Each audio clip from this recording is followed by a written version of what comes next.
Dr. Eric Kelly III and a host of phenomenal speakers from all around the globe for this 7-day virtual event that you don't want to miss.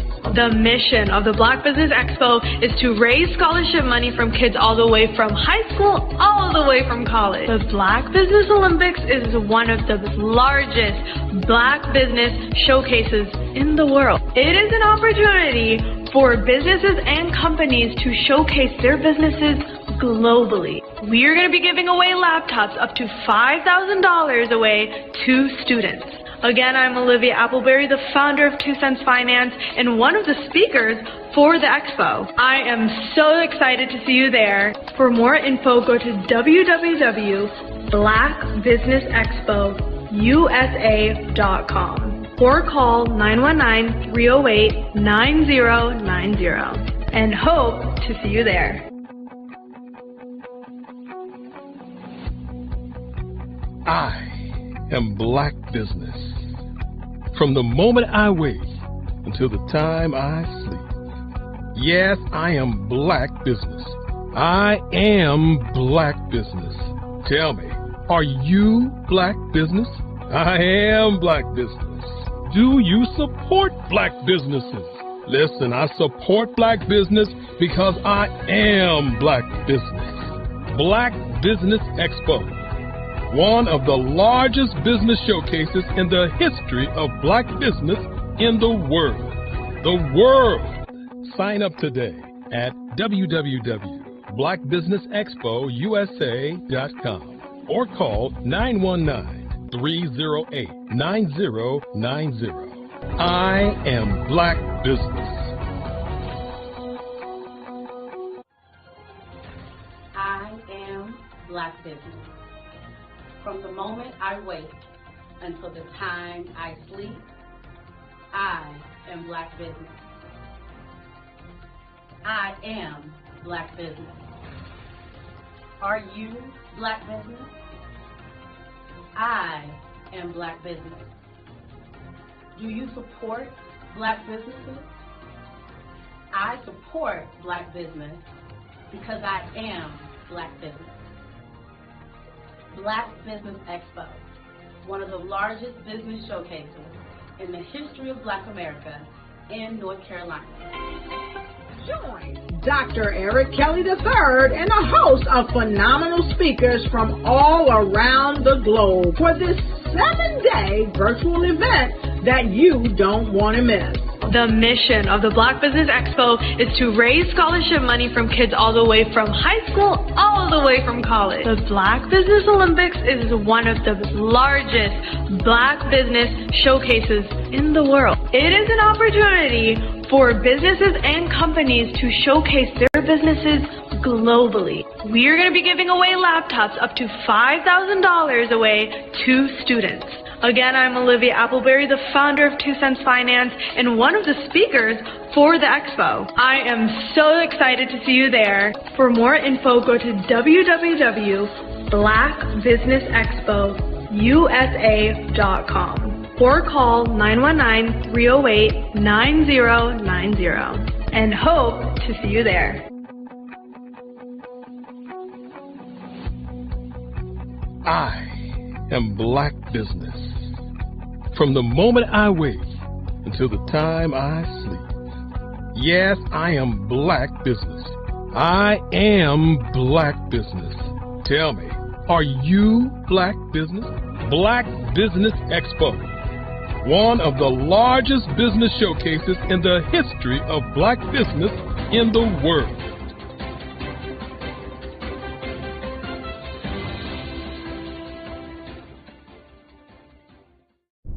Over the past few years, we've seen the growth of existing and new initiatives focused on financial inclusion, building global networks, and reducing the wealth gap in response to the idea there's not enough seats at the table. Whether their outcomes are to increase the representation of Black executives on corporate boards, ensure an inclusive global economy, or to create new U.S. African commercial pathways, the strategies are often carried out by separate programs. The question is, should they be?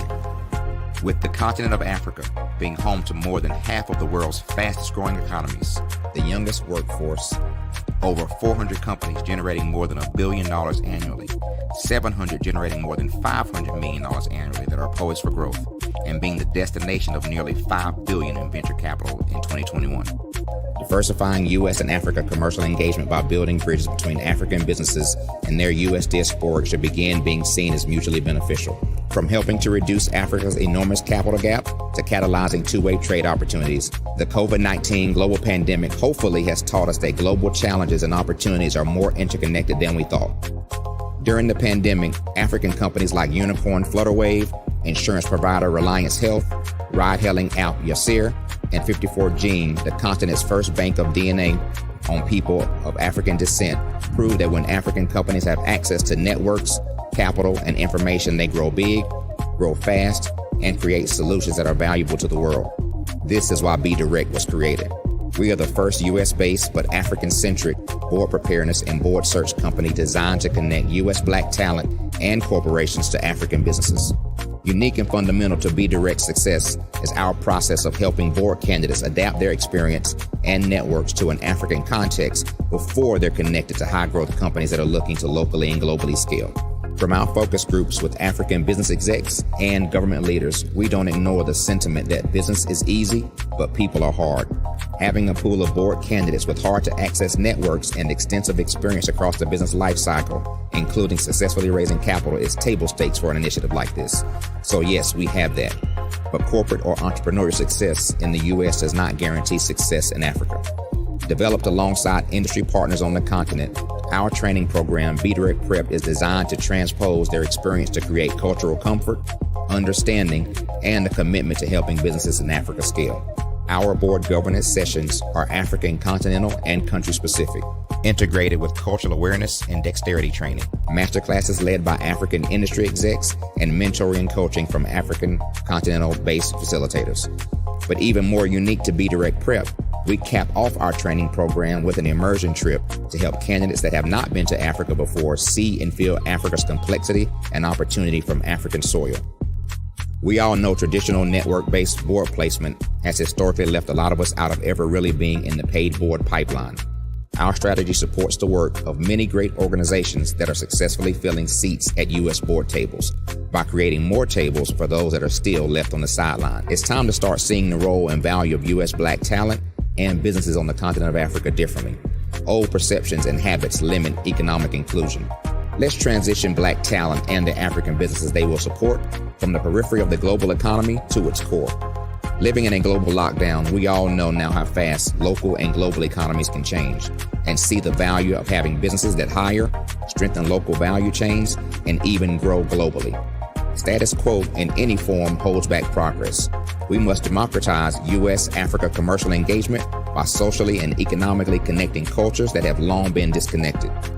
It's time for Africa's U.S. diaspora to redefine their global value by helping African businesses scale continentally and globally.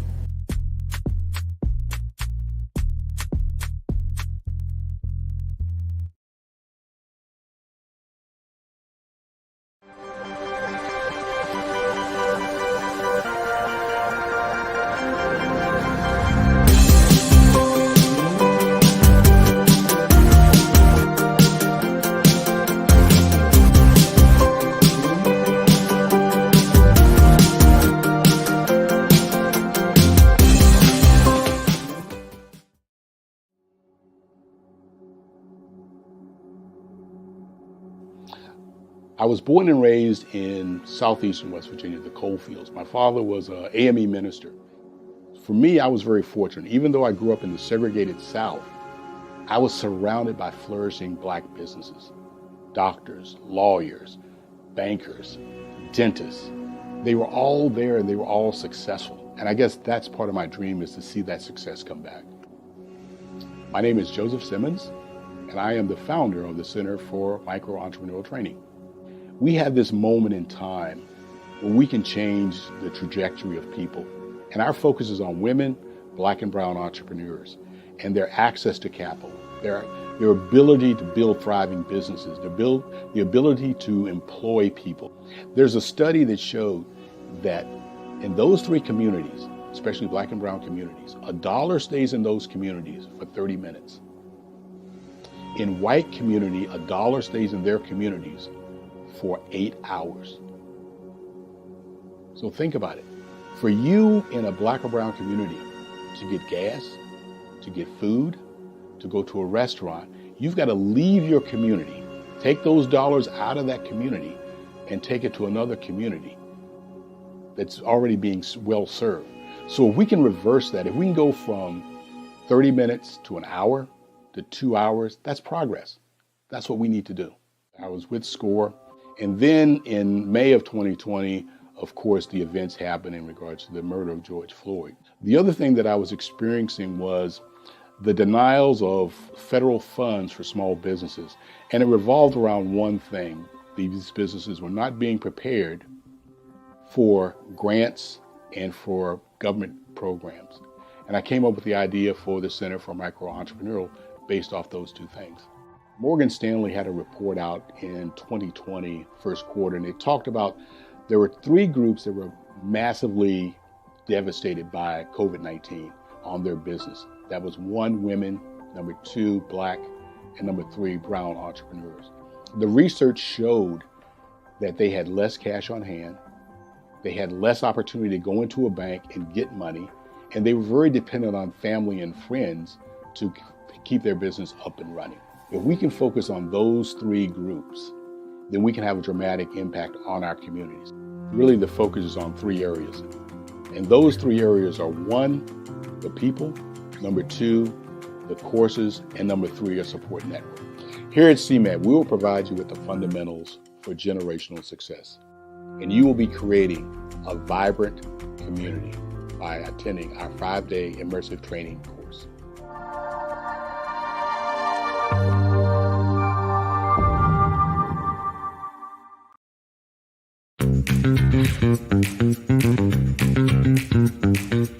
It's time for you to start bossing in social media.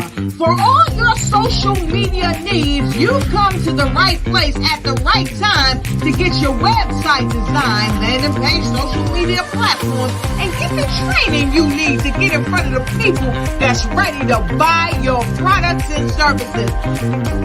Let me train you with StreamYard, Zoom, Clubhouse, and much more.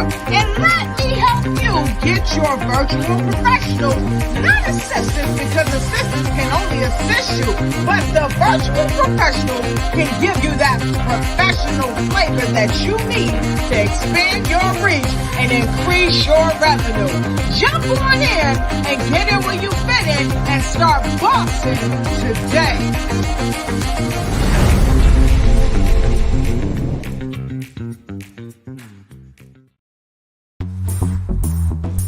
Attention all entrepreneurs and companies. Are you looking for reliable and efficient virtual assistants and back office support to help you manage your business tasks? Look no further than Superwoman Business Services. Our team of virtual assistants provides a full range of administrative support services, including operations management, social media marketing, and much more. We also offer website design services to help you create a professional online presence that reflects your unique brand. In addition to administrative support and website design, we offer business development and structuring services to help you grow your business and achieve your goals. We'll work closely with you to identify areas of improvement and develop a customized plan to help you reach your full potential. At Superwoman Business Services, we understand that running a business can be overwhelming and time-consuming. That's why we're here to help you fly high and achieve success. Our virtual assistants are highly skilled, experienced, and dedicated to providing you with the support you need to thrive. Come fly with us and take your business to new heights. Let us help you become the superhero entrepreneur you are meant to be.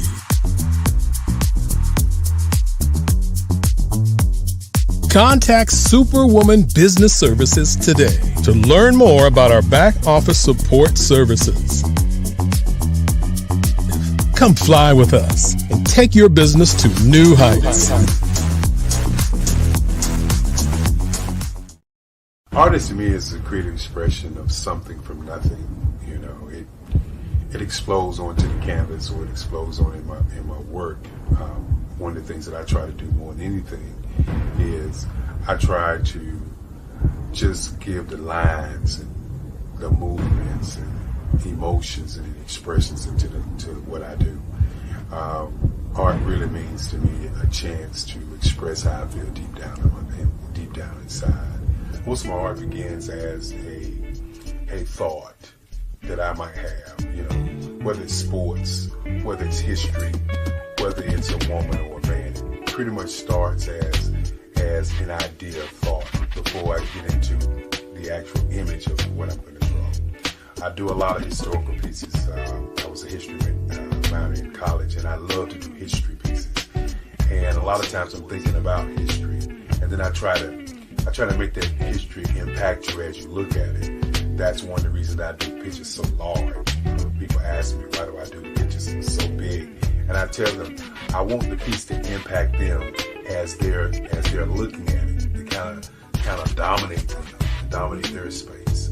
And most of my pieces I try to do off page. I don't try to do anything that's going to be in those four corners or in a square. And I want your imagination to be a part of the piece that you're looking at.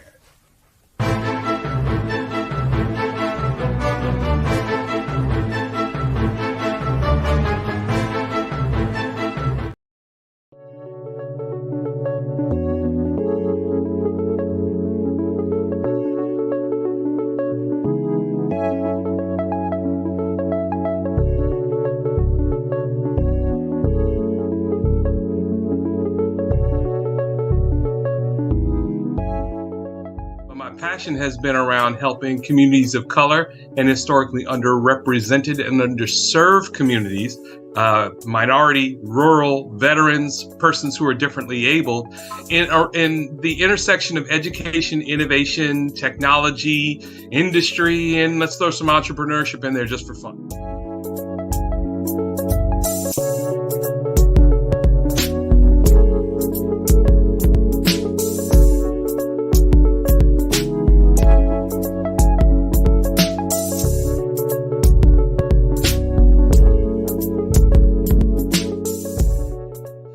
See more around innovation, incubators, accelerators. I love the idea of going from innovation to commercialization.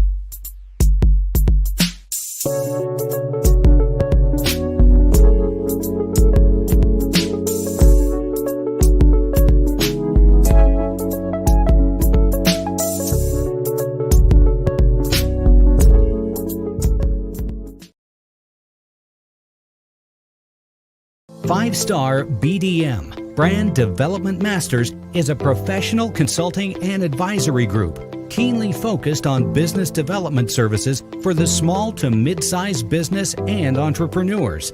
Although every business is unique, they often share business development challenges that can be addressed through smart branding. Services include process improvement and operations, digital strategy and transformation, business intelligence, digital marketing, and personal branding. Our business and personal branding company has helped a number of professionals and organizations to optimize and grow. This results in more business, more opportunities, better reach, positive outcomes. Visit www.fivestarbdm.com today to learn more. I'm Ramon Ray, founder of Smart Hustle Magazine and smallbiztechnology.com.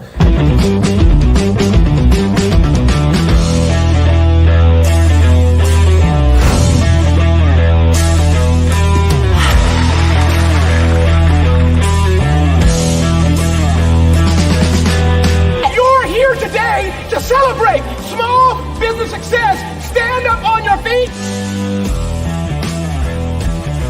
You rocked the house. Hey, thank you. It was amazing. Didn't we learn?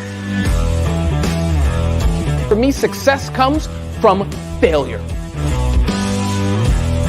One thing not to do is shake somebody's hand like this.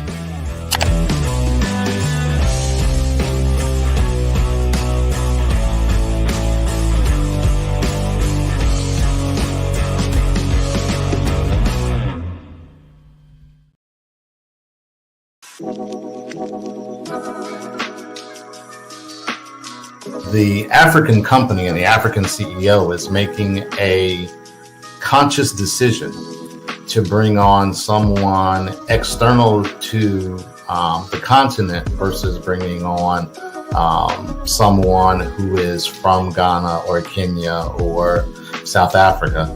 And so the skill sets of the people that we take through our executive leadership training program and ultimately on the placement, obviously have to be extremely high caliber. So what we look for are corporate executives at the vice president to C-suite level, as well as Black entrepreneurs.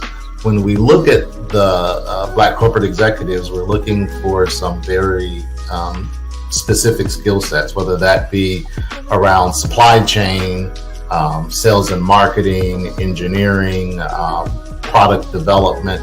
We want our folks to be able to add immediate value to the corporate board, right? And the other thing is, even if they don't necessarily have specific industry experience, they're bringing a diversity of thought.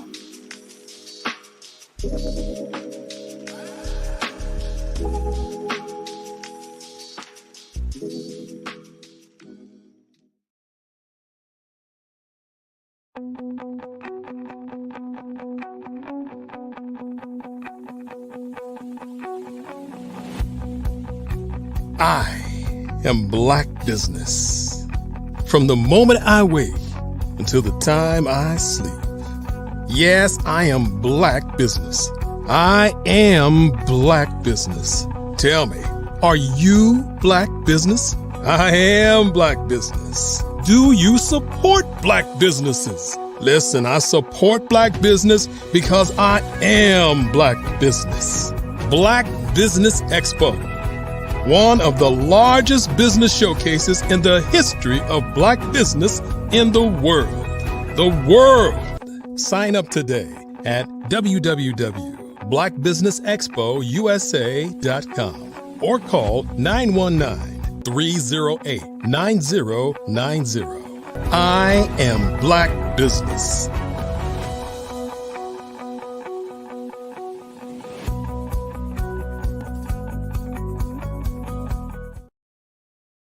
Hello, good afternoon, Black business owners, entrepreneurs, thought leaders, and corporations. Welcome to the Black Business Network. My name is Tamisha Thomas, and I'm your business moderator for this afternoon on the Black Business Network.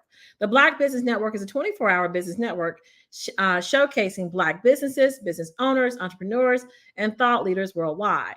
We have speakers from North Carolina, London, Singapore, Africa, Japan, and cities all over the United States. The Black Business Network is a global community sharing its business knowledge to empower, inspire, and educate businesses about business. Today, I have in the studio with me Mr. RJ Stevenson.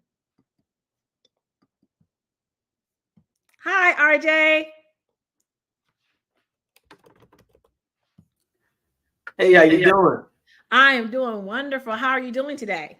Doing absolutely well. Thank you for having me. Yes, I've heard some amazing things about you. Can you tell us more about RJ? Who is this mystery man this is my first time interviewing you on the Black Business Network, but I heard you've been doing some awesome things with Juneteenth, the Fayetteville area. Can you tell us more about your background and what you do?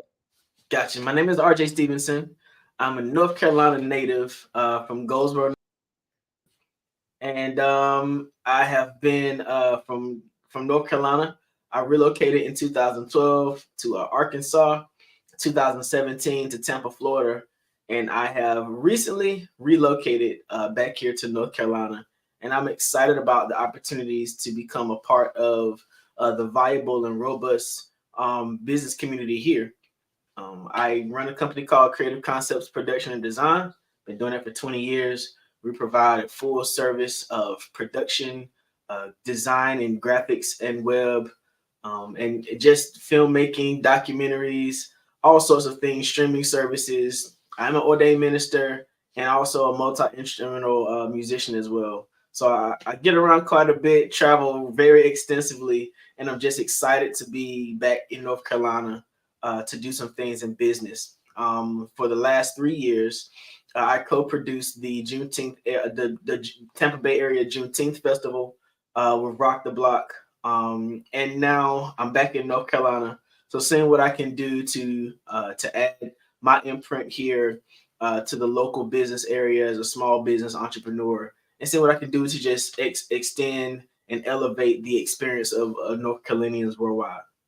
So you are a man after my own heart. I have some of the same services you do. I teach my services to kids and make it viable for them, give them STEM and small doses so that they're connected to industry. So you said you relocated here from, this is your home base, but you're returning back from Arkansas, was I heard? I'm returning here from Tampa, Florida. I've been in Tampa since 2017. Okay, so Tampa, Florida. So how does the Tampa, Florida market differ from the North Carolina market? I can imagine some things in my head, but tell me what makes us attractive to for you to want to come back and share your services here?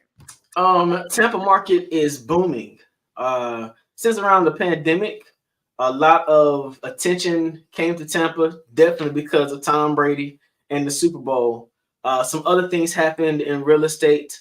Allure Realty, a company that is woman-owned, had a show on Netflix called Selling Tampa. I watched that. That drove a lot of attention to the Tampa Bay area and caused the cost of living to go through the roof.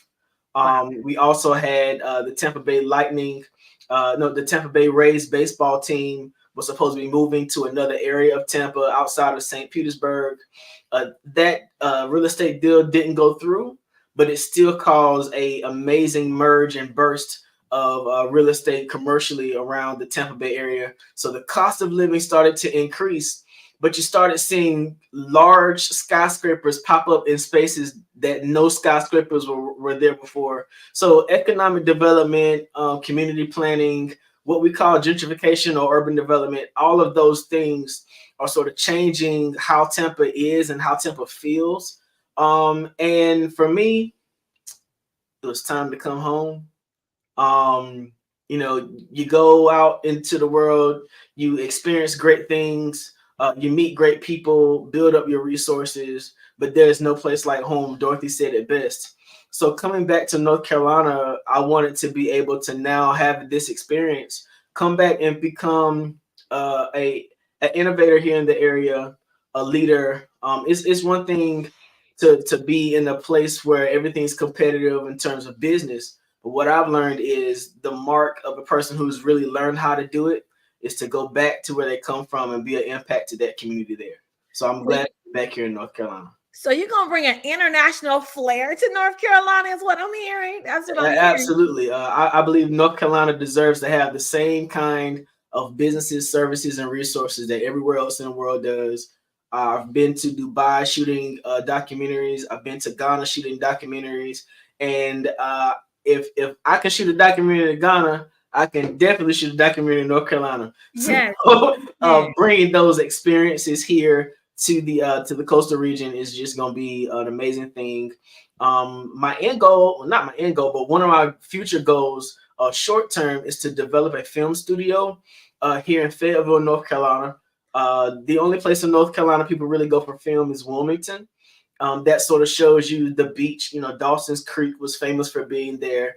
But I believe that urban development and urban areas in North Carolina are just as attractive to filmmakers and companies. So coming here to Fayetteville, North Carolina, there's Fayetteville State University and Methodist University here in town. There's Fayetteville Tech Community College. I want to be able to do something in this region that not only re-identifies or identifies North Carolina as a viable piece of the film industry, but provides that level of experience to those who are interested in delving into that marketplace as well. Well, North Carolina was when Bill Arnold was our film commissioner and was giving tax credits to the film industry. North Carolina was number 2 in making films. So we have like many exhibits downtown that pay homage to that. And so we kind of got sore when we lost our tax credits, but because of how scenic we are, where we have the mountains to the coastline, you can film a lot here. So welcome from Dubai, welcome from Florida, welcome back home. Because you're a girl, I'm a girl after your own heart. After your heart, it's like, who said Hollywood had to be in California? Who said it, right? And it's about us storytelling, telling our stories. And so, tell me, what is the process that you go through as an artist? Tell me your process. Man, my process is a little different. I didn't go to film school. I didn't even get to go to good school for music. My parents made sure that they sent me to school for business. So I majored in economics at East Carolina University, graduated from there. So I sort of see the dollars. I follow the money. I see the dollars and cents in mind.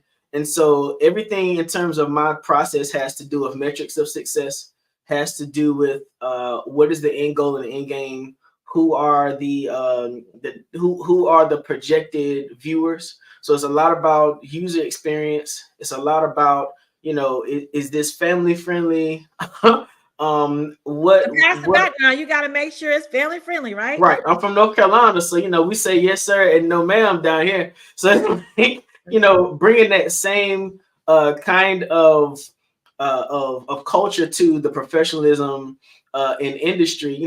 Entertainment industry can be sort of interesting at times. It's not really forgiving or giving at times. And coming from here, you sort of go out into the world and expect for everybody to nod their head and look at you in your eye and speak to you and shake your hand. And that's just not the culture in the industry at large. So what I want to do is connect with individuals who are looking to expand potentials and opportunities. So my process is not necessarily in trying to find the largest camera or find the biggest name, but to make sure that the passion and the heart of the project comes full circle. Sometimes a lot of times I would prefer for somebody to shoot something handheld so I can see the emotion of an individual holding the camera from their perspective, rather than having something clean on a dollar or gimbal. It's just the matter of what the project needs to show the passion through the lens and not just be something static to watch on the screen. So you want to change stories. You want to tell stories that change hearts and minds. You're after being able to. I recently saw on the internet last night, I think, or 2 nights ago, actress, Color Purple actress, who Taraji P. Henson, saying that when she's on a set, all her chakras are open and she's willing to allow the character to flow through her. And so I was like, wow, that's a lot. But it does, movies really set a seed for how people view themselves. Can you tell us more about your Juneteenth event? Because me and you, we do a lot of things that's similar. And my mind is working like, okay, he's back home. He want to get busy. Tell us more about what you wanted to accomplish with Juneteenth. So for the past 3 years, I've co-produced the Tampa Bay Area Juneteenth Festival. When we call it a festival, it won't just like a party. Like, it was a straight festival. About 300 of the 3,500 attendees outside the Raymond James Stadium there in the Tampa Bay area. Did our best to reach out to other Juneteenth smaller events to sort of pull them all together collectively. I'm sort of just relocating back to the area and haven't really been able to like stick my fork in the ground yet. I can help you. But in 2025, definitely looking to have Juneteenth on the hearts and minds of people throughout the nation, not just here in North Carolina. It's about taking the opportunity to remember where we come from, to tell a story that's often glazed over and mistold and overlooked, to allow our young people in this state to be proud of the heritage of those who came before them, and to really lift up what freedom really means. To understand that just because someone told you were free doesn't mean that they act like you're free or give you the experience that's sustainable to be free. And so the story of Juneteenth collectively is a story about a people who were Black people in this country who were documented as free but not told. So, the concept of Juneteenth is us celebrating that heritage. And coming from Tampa, Florida, in a state that didn't want to hear nothing about critical race theory, in a state that pretty much is trying to wipe out the face of Black history through the educational system, it's important for me to come back home and make sure little Black boys and little Black girls have a good base of understanding about where they came from, so they can be proud about who they are. Yeah, it's amazing because with our Juneteenth, and we have a curriculum that I'm pulling together with Africa, and a STEAM theme, and being able to connect Kemetic teachings and what we were in Africa, and this greatest civilization of science, technology, engineering, arts, and math that people say the aliens built was really you. It was us, so we gotta, especially in this market. So, you're just coming from Florida, international city, but Raleigh Raleigh Chapel Hill area is known for tech and research university. So it's really, really strategic that we align ourselves with that harmonious energy that was once us. That was our energy, and it was very efficient, right? Because as I begin to look at the pyramids, I was always told it was a tomb. I just realized it was a way to conduct wireless electricity and provide light bulbs in Africa, and that's stuff that we're not told. How do you fuse ministry with events, with Juneteenth? How are you using that with your branding and the marketing? How does that play your faith beliefs, and how does that transcend to what you're carrying through in the community? Because sounds like you got a ministry that's more than just wow. It's a ministry where you up and you're working, and you're not a bench member in your faith, because it seems like you're a man of movement. Can you tell me more about that? Well, the only way I could be a consummate innovator is if I had a straight connection with my creator, right? And so if I look around at everything that was done, the first level of innovation was light. And so building off of that, what it is that I'm supposed to do in this world? There's nowhere in the world that an adopted kid would have been given a chance, and 45 years later, I didn't look back and see what I was able to produce or create, or what path I could find, or what new solutions I can add to the experience if I was not connected to my creator. And so in terms of ministry, I'm an ordained minister. I've pastored and I've planted churches.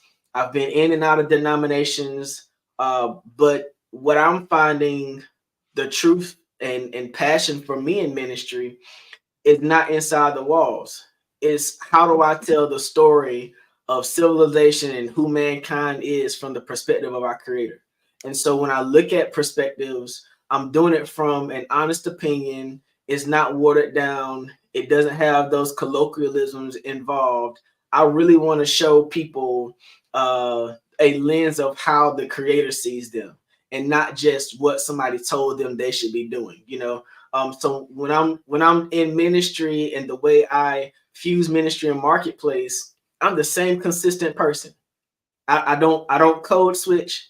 I don't put on another face when I walk into the boardroom.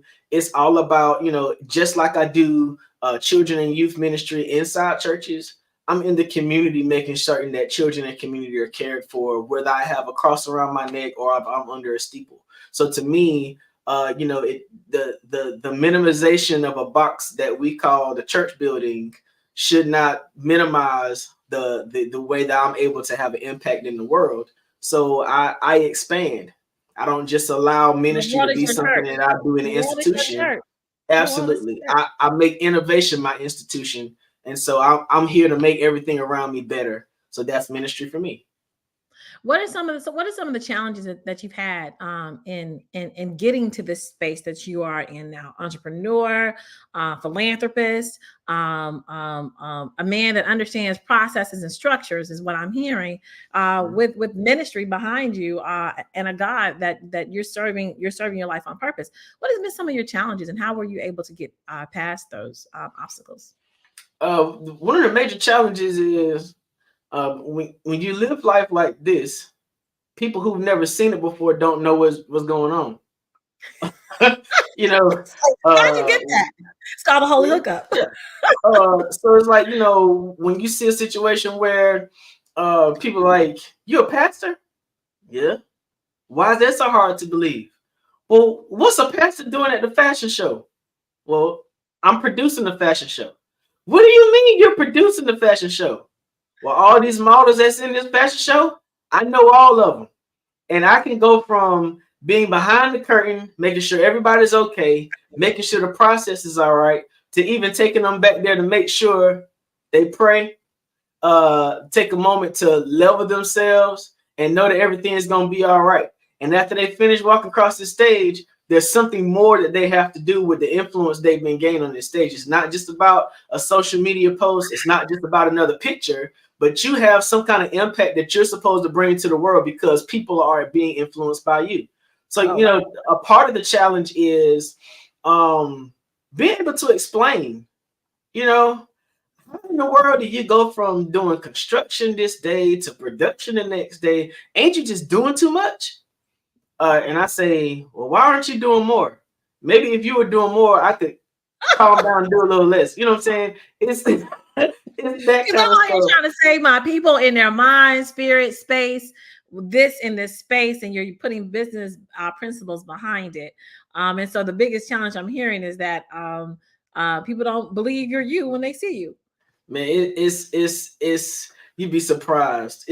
I have some amazing opportunities to be very impactful in a lot of areas. And I just believe it's my job and responsibility to leave as much an indelible mark on the world as I possibly can.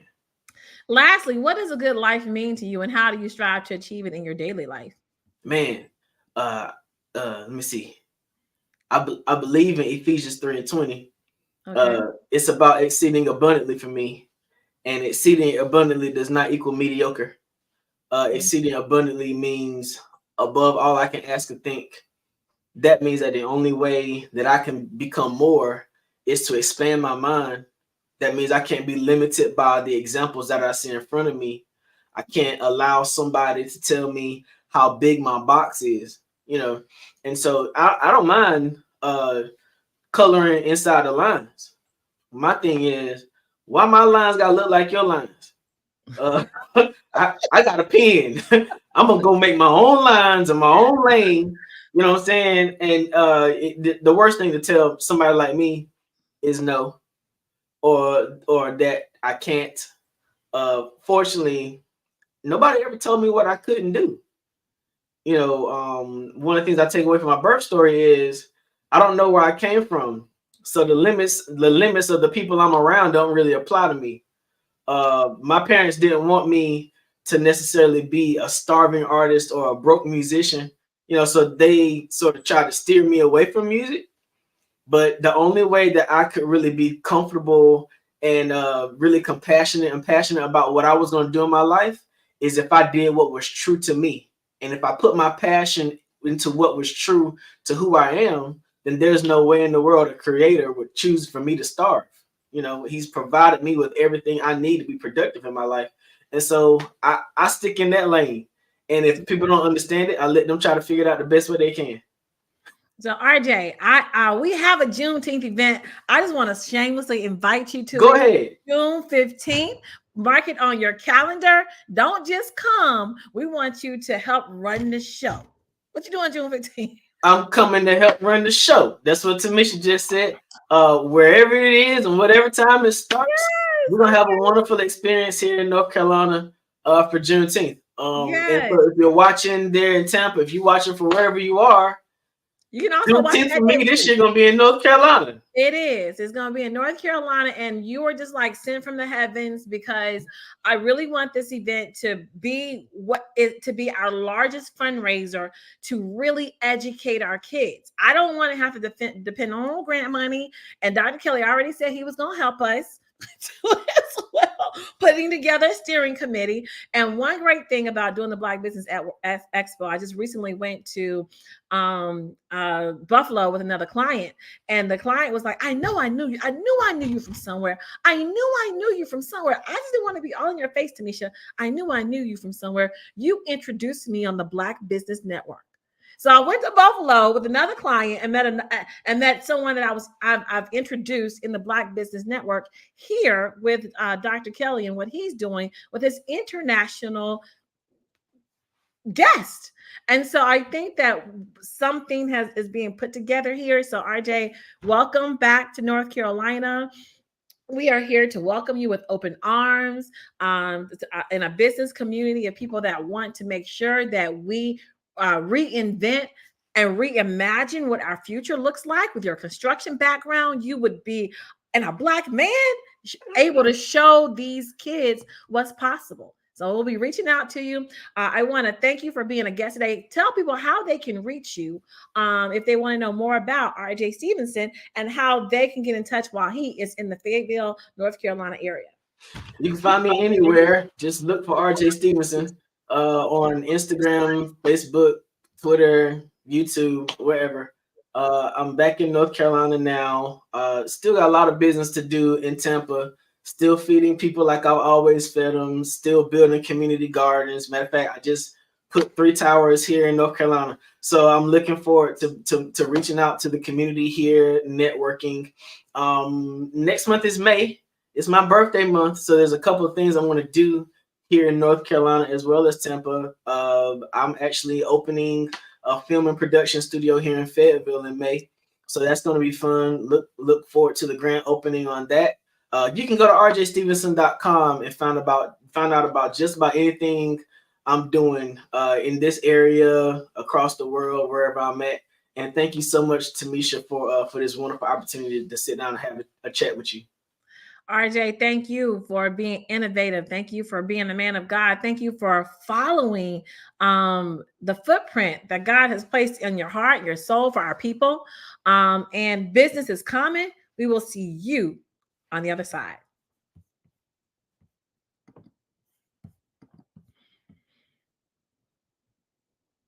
Thank you for, again, RJ, for being with us today. We want to make sure that you guys know that the Black Business Mission is to raise funds for high school seniors going to college or K through 12 entrepreneurs. This expo is a fundraiser for students. You may go to www.blackbusinessexpousa.com to donate to the scholarship fund, or use the Cash App that's on the screen with $BBXUSA. Our goal is to give laptops and up to $5,000 to 10 students. Students can register online at www.blackbusinessexpousa.com. Every dollar counts, so we want to remind you to donate to the scholarship fund. I want to thank our Black Business Expo USA sponsors for March 2024. NC 100, Moody Capital Partners, Suede Soul, Lotus Richey Coaching and Training, Carolina, Virginia Minority Supplier Development Council, Step Management, The Hello LLC, Barbara H. Smith LLC, Marjorie McLean Foundation Incorporated, Genius is Common, Earth Essentials, 5-Star BDM Media, Maloney Shawnee Global, Executive Women's Success Institute, The Quality Coaching Company, Superwoman Business Services, Creative Force Studios, Lee Entertainment, Artistic App Design, Black Business Expo USA.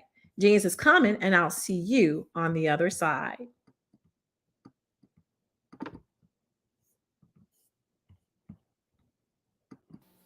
Genius is coming.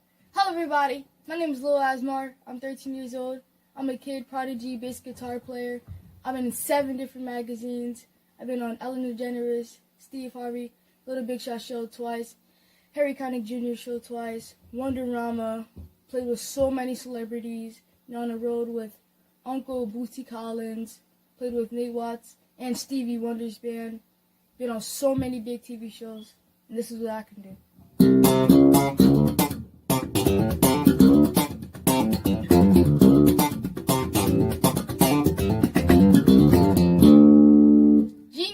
common.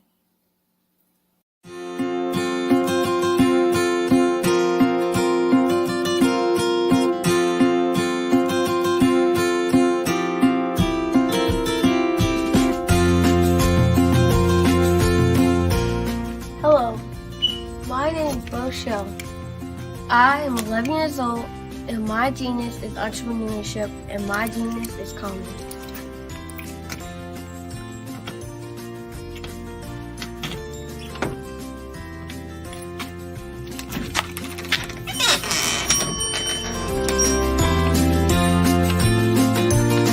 I have been hard at work, and my genius since the age of 8 when I asked my parents to buy me an ice cream cart for my 8th birthday. Why?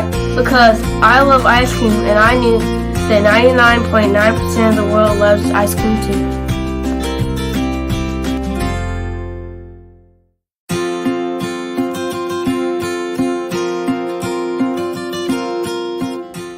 I started my business because I wanted to make my own money, give to my school's missionary, help my family, and buy my own toys. Genius is common, and my genius is nutritional strategy. I am Shawnee Smith, the owner and creator of Can Do Spice. Can Do Spice was created because I knew that adding herbal and mineral supplements to my diet did not have to be boring. In fact, because I'm a food enthusiast, I knew I could create something flavorful and explosive that also had the benefit of adding herbal supplements such as sea moss, bladderwrack, burdock root, and black seed, just to name a few. I invite you to take this journey with me where we come together and take control of our nutritional health.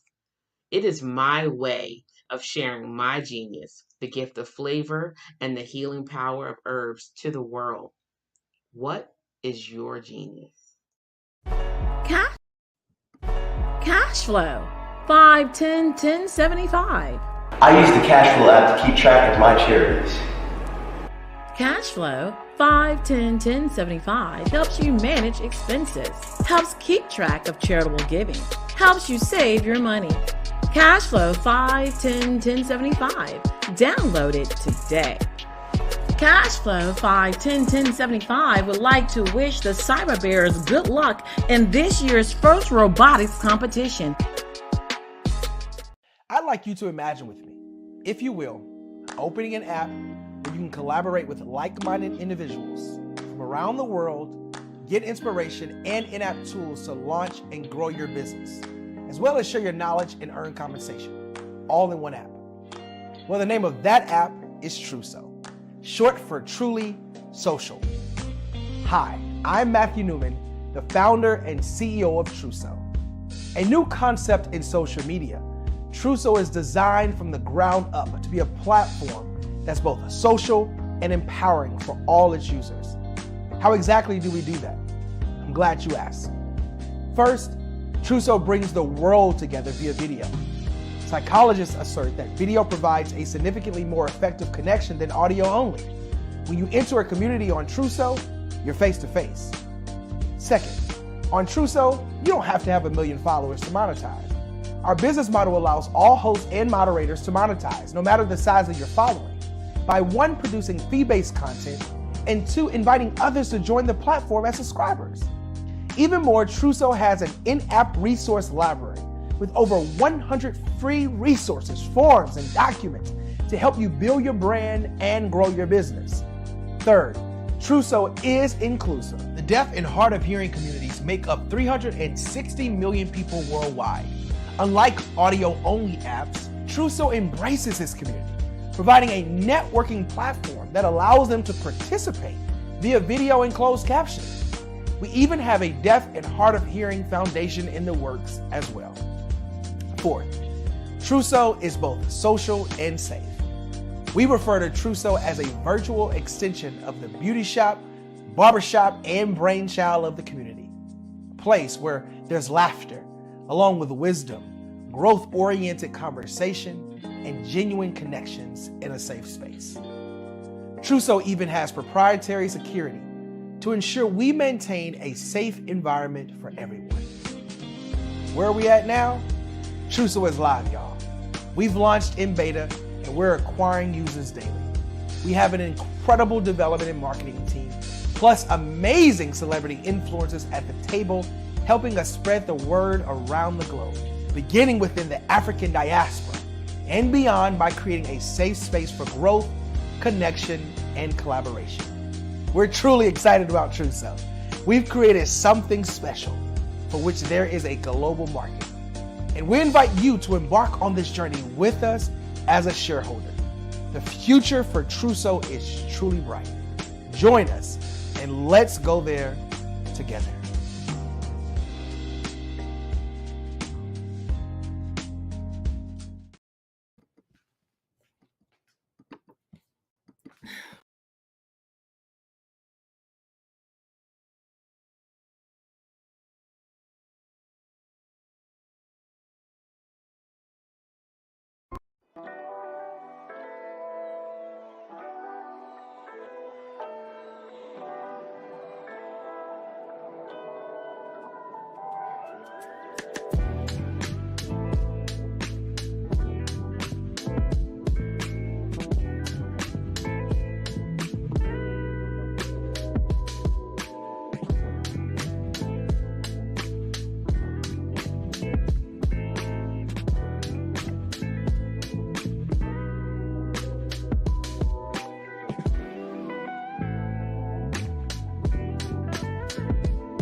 That story, they're like, okay, somebody said they had a vision from God and they need money to build something.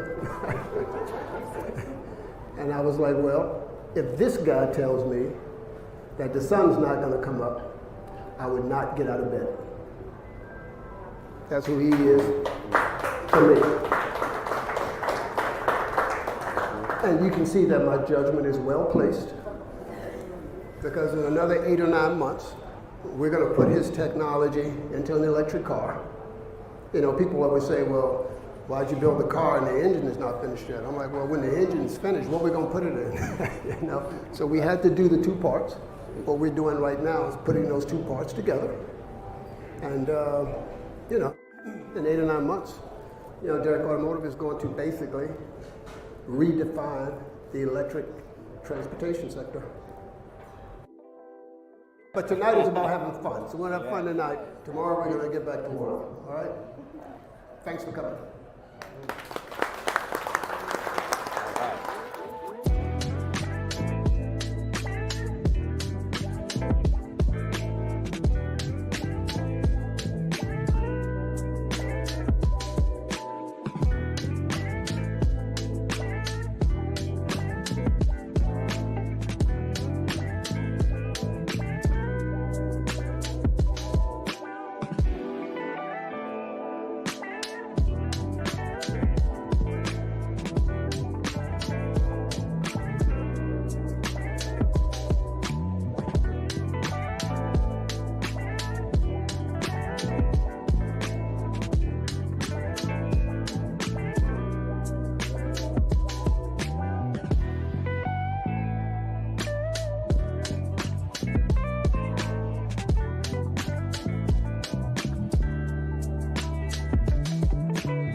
Have you ever seen a parent stressed out and needed a stress reliever with their child? One morning, I was coming out of a store and saw a mother and her 3 or 4-year-old son. She was highly upset, actually beginning to yell at him. However, the more upset she became, it seemed the calmer the child became. He sat down on the sidewalk, crisscross applesauce, folded his arms, and looked up at her with a smile. You see, the angrier she became, the calmer he became, because he had the control of the situation. Hi, I'm Frizelma Lynn. I am the CEO and founder of Frizelma Teaching Parents, LLC. I'm a retired teacher, school district administrator, an author, speaker, and I am the parenting 911 coach. My mission is to rescue families by equipping parents with proven, effective, and practical strategies to enhance their parenting skills. Many times we as a society expect parents to teach, train, and raise their children without providing the necessary tools they need to accomplish this. However, parenting issues cannot be resolved without intervention. Therefore, Frizelma Teaching Parents has provided coaching programs, digital courses, and live webinar trainings to provide step-by-step research-based parenting strategies, even for parents whose children are disrespectful, defiant, for those who have been diagnosed with ADD and ADHD, and even for parents of adult children. No longer will you have the need to feel like you are a failure as a parent. You'll now have the tools needed for each situation. Trust me on this one. Go to www.parenting911.org. Book a 15-minute strategy session with me or choose one of the coaching programs. Our training helps parents relieve stress.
Dr. Eric Kelly III and a host of phenomenal speakers from all around the globe for this 7-day virtual event that you don't want to miss. The mission of the Black Business Expo is to raise scholarship money from kids all the way from high school all the way from college. The Black Business Olympics is one of the largest Black business showcases in the world. It is an opportunity for businesses and companies to showcase their businesses globally. We are going to be giving away laptops up to $5,000 away to students. Again, I'm Olivia Appleberry, the founder of 2 Cents Finance and one of the speakers for the expo. I am so excited to see you there. For more info, go to www.blackbusinessexpousa.com or call 919-308-9090 and hope to see you there.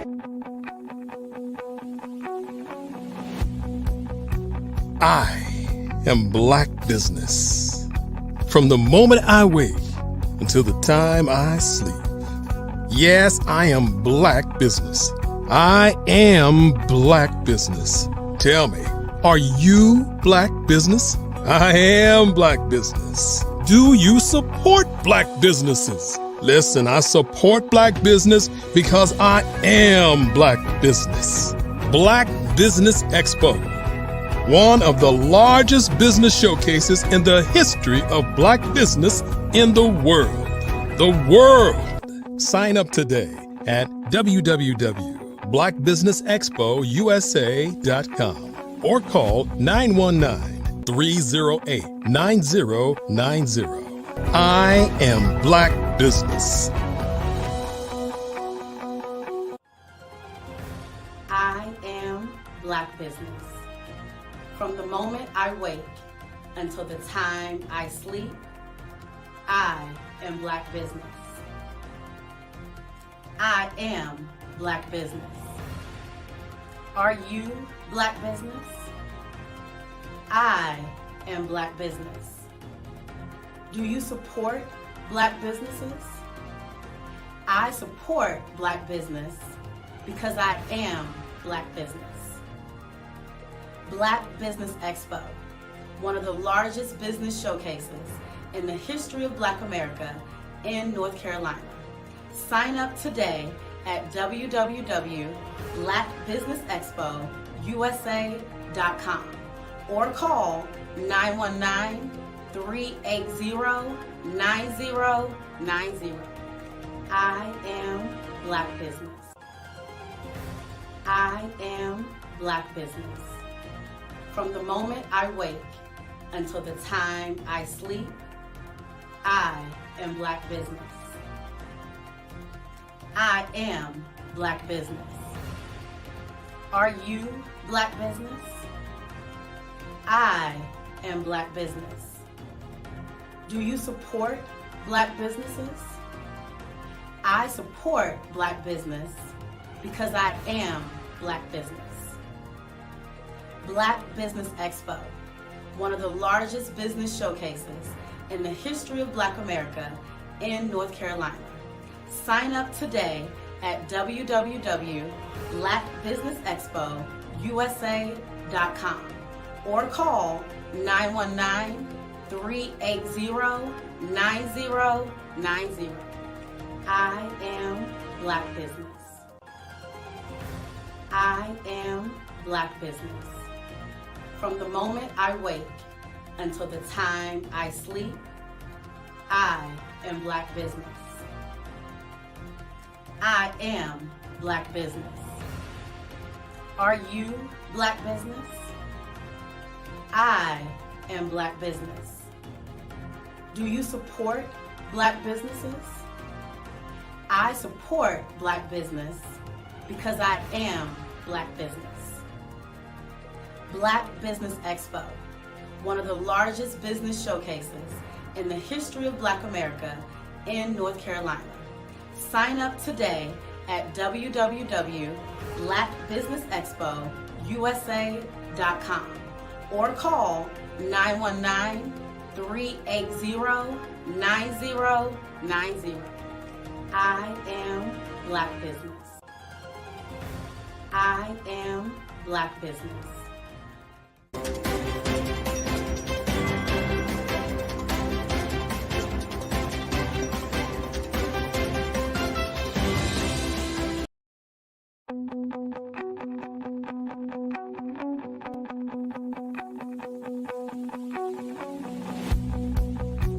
I am Black business. From the moment I wake until the time I sleep. Yes, I am Black business. I am Black business. Tell me, are you Black business? I am Black business. Do you support Black businesses? Listen, I support Black business because I am Black business. Black Business Expo, one of the largest business showcases in the history of Black business in the world. The world! Sign up today at www.blackbusinessexpousa.com or call 919-308-9090.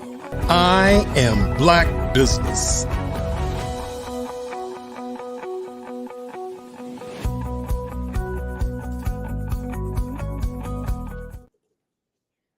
Good afternoon, business owners, entrepreneurs, thought leaders, and corporations.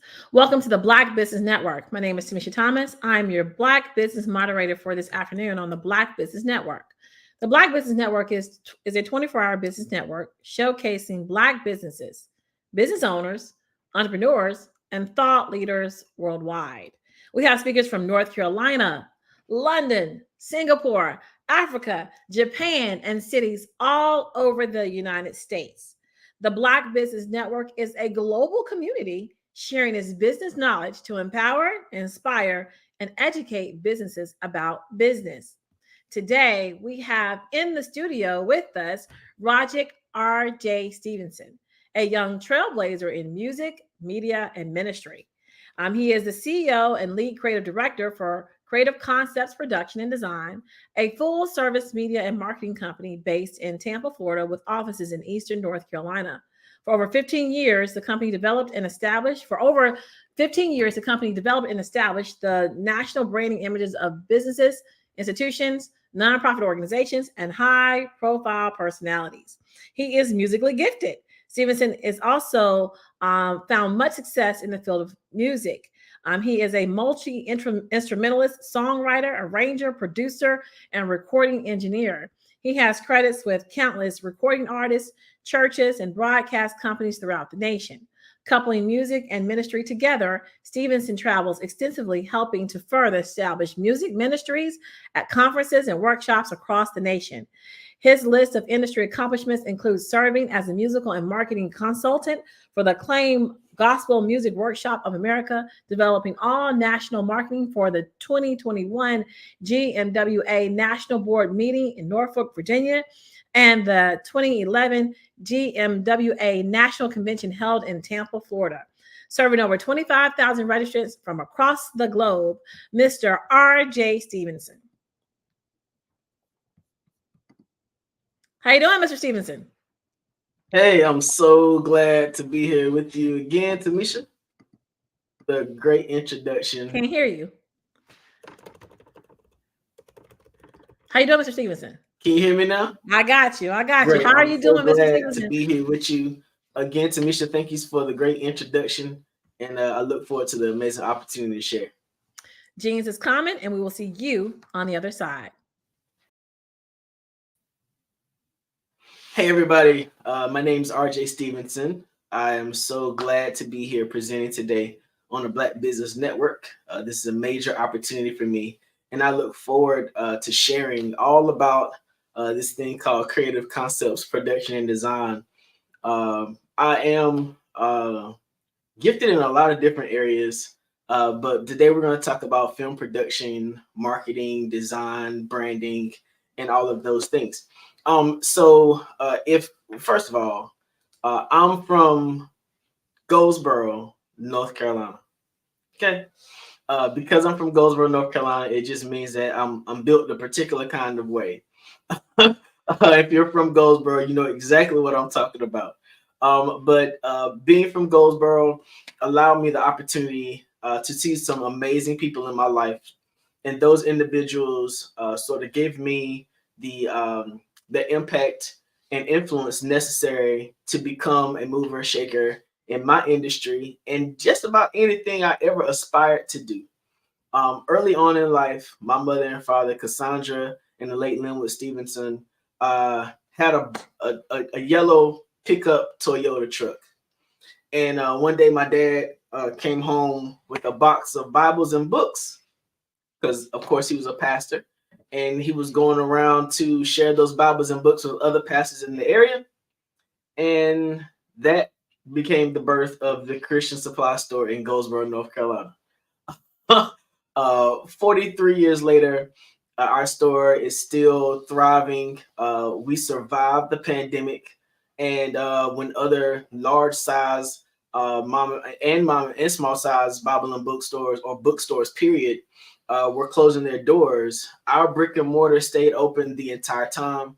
Our store, as a family store, has always been owned by our family. It's never changed hands. And it is one of the oldest mom and pop bookstores in the state of North Carolina. I say that very proudly. And so having that as a legacy for my life entrepreneurship was a no-brainer for me. I've never seen my mom or dad punch anybody's clock. Never seen my mom or dad have to answer to anybody about whether or not they could pick me up from school or come to any of my events to support me. I've always seen the freedom of entrepreneurship lived out on a daily basis through my entire life. And so as I continue to get older, you know, my first job was at Burger King. Everybody got to have, you need to and deserve to have some kind of fast food job or something like that as your first job. I was 15 and a half. As soon as I turned 16, I got another job. So think about it. The summer after turning 16, I was working at Burger King and Eckerd Drugs at the same time. And so from there, that work ethic, that stick-to-itiveness, that go for all you know and do the best you can, it's just how I'm built. And so because I had that as a legacy in my family, that's just what I aspired to do getting older. So I matriculated at East Carolina University, earned a bachelor's degree in economics, and from there went on to do some very amazing things. But today we're talking about this thing called creative concepts, production, and design. I honestly told my mother in college I didn't want to do economics anymore because I told her that I did not want a career that will cause me to be sitting in front of a computer all day. Imagine that. A few years later, she asked me, I thought you said you didn't want to sit in front of the computer every day. Sometimes the things that we see as distractions or things that we see that we don't really want to do become the thing that finds us an opportunity to do things that our passion is aligned with. I am a creative. I don't know where it comes from. I didn't ask for it. It just happens to me. And because I'm a creative, the best way for me to find myself at peace in my life and feeling like I'm feeling and I'm establishing and creating a life that my purpose is attached to is by doing something that is creative. And I get the great opportunity of being creative all day long, every day of the week. So I literally have a job that I do not mind waking up for. I have a job that I really don't have to take a vacation from. I have learned how to take my passion and my purpose and turn it into something that creates an amazing amount of potential for my life. And for me, that's called creative concepts, production, and design. So what is it? What do I do? Great question. I started off as a graphic designer. I started off doing actually flyers for parties in college, right? Right on the campus of East Carolina University. Realizing that every flyer, every party, and all that kind of stuff needed marketing. I was doing it on Microsoft Publisher at the time. And I went from Microsoft Publisher and then found Microsoft Digital Image Pro 10, which was like Microsoft's answer to Adobe Photoshop, because nobody wants to learn Adobe Photoshop. And I was doing everything from masking images, making gradients. Man, it was amazing. Nobody could tell what I was using because everybody else was using Photoshop. And I was like, I just refused. And then one day, my computer crashed. And that software was no longer to be found. And I had to measle myself over to the wonderful world of palettes and layers called Photoshop. Moving beyond that, years later, I developed creative concepts, production, and design initially as a full-service graphic design company. So I was doing the designing myself, doing broker printing and all those sorts of things, doing banners, images. Then a company called QBender out of Canada reached out to me, and they were like, "Are you interested in web design?" And I was like, "Absolutely, but I don't want to learn coding." It was like, well, we have a new platform called a WYSIWYG. So WYSIWYG stands for what you see is what you get. This was before Wix and before WordPress and all that stuff. Oh man. And so because of that, I was able to build websites based on graphic design alone, was able to make the links real, was able to connect it to other places with buttons and those sorts of things. And so I added web design to my portfolio. And after about 300 websites on that platform, I started having a disdain for the pictures that people were sending me. That's right. Right along that time came the era of cell phone cameras. Man, it really messed me up because it's very difficult to take a low quality image and make a high quality design. And so because people kept sending me cell phone pictures, I was finally like, let me go get a camera and go take these pictures myself. From that idea came the creative lens. So yeah, then I got into photography and video. I got into photography and video not because I had a passion of taking pictures. I got into photography and video because I had a passion for not accepting low quality pictures. All right, let's get that together. Okay. And so once I got a camera and went out and started taking pictures, it's just the creativity of it, having an eye to see what an image could become, taking an image in the onlyest places you ever imagine to create something beautiful was something that I drew a passion for. It was the same thing over and over again, much like music, actually. So because of that, I added graphic design, web design. Then the pandemic happened. The pandemic happened. Everybody was trying to figure out how to do what they were doing on a different scale. At the time of the pandemic, I was running a radio show in the morning on Sundays called the Sunday Morning Power Hour. From there, I added cameras to it so it looked more like a podcast does now. And so I was like, these webcams ain't gonna get it. So I started using DSLR cameras to do streaming. And then churches started asking me how they could get their live streams with better quality. And production just went through the roof. We had clients that I would go to on a weekly basis just to produce their worship services on Sundays, and then go back, post edit those worship services, and help quite a bit of churches throughout the country really navigate the pandemic by offering live streaming solutions for them. Had a few conferences that needed to know how they knew about Zoom, but they didn't know how to get the people from one room to another. So I was able to take Zoom and other platforms and produce virtual conference experiences that helped the businesses to continue to expand and scale during the pandemic. Then came large size productions. Other companies in the industry started to hear about what I was doing and would bring me along to major conferences. I remember doing the Bob Moses Conference. It's a social justice conference that's held up at MIT in Massachusetts. So imagine little guy from Goldsboro, North Carolina is helping to produce a major size conference at MIT. Just amazing opportunity for me to scale my company. Then from there, doing the Juneteenth Festival in Tampa, Florida was just amazing. Being able to coordinate the production of stage coming on, motors and rigging, LED screens, organizing the run of show for the stage, being a liaison for all of the artists that's coming on board, 150 plus vendors outside Tampa Bay's Raymond James Stadium.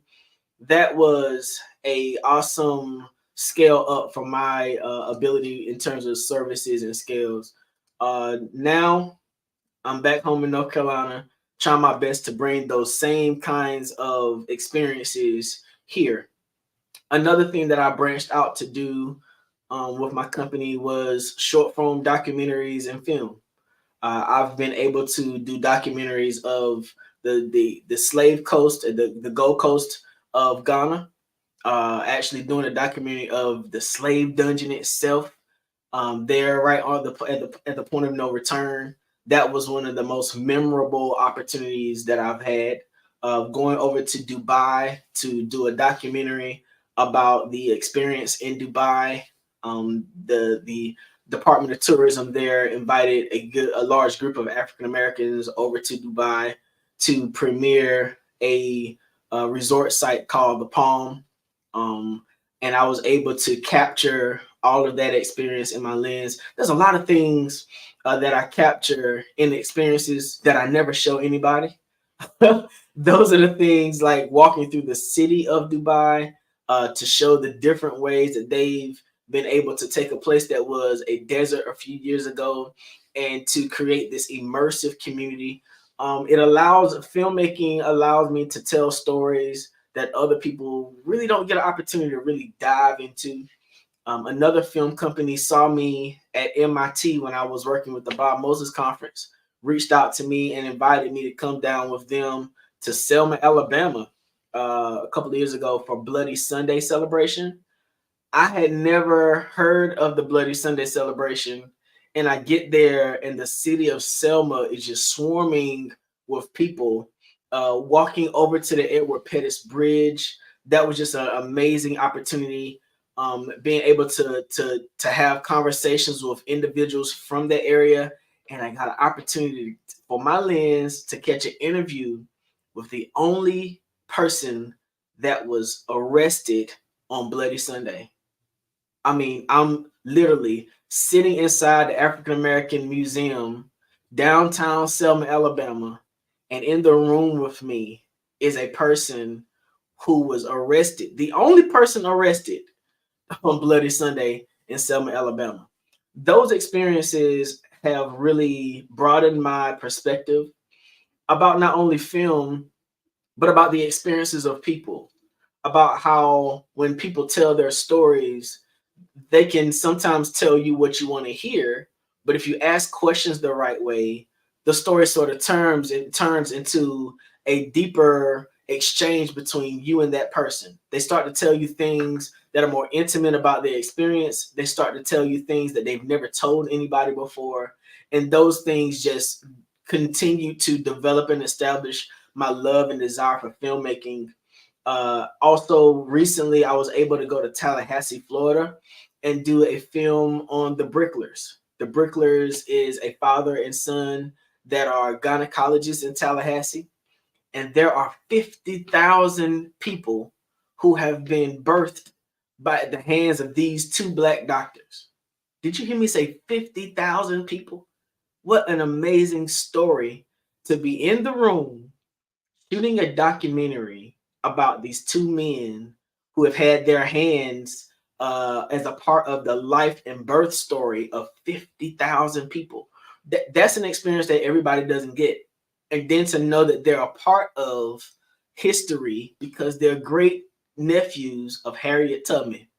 I mean, these gentlemen I've seen the sword that Harriet Tubman had. I've seen her revolver.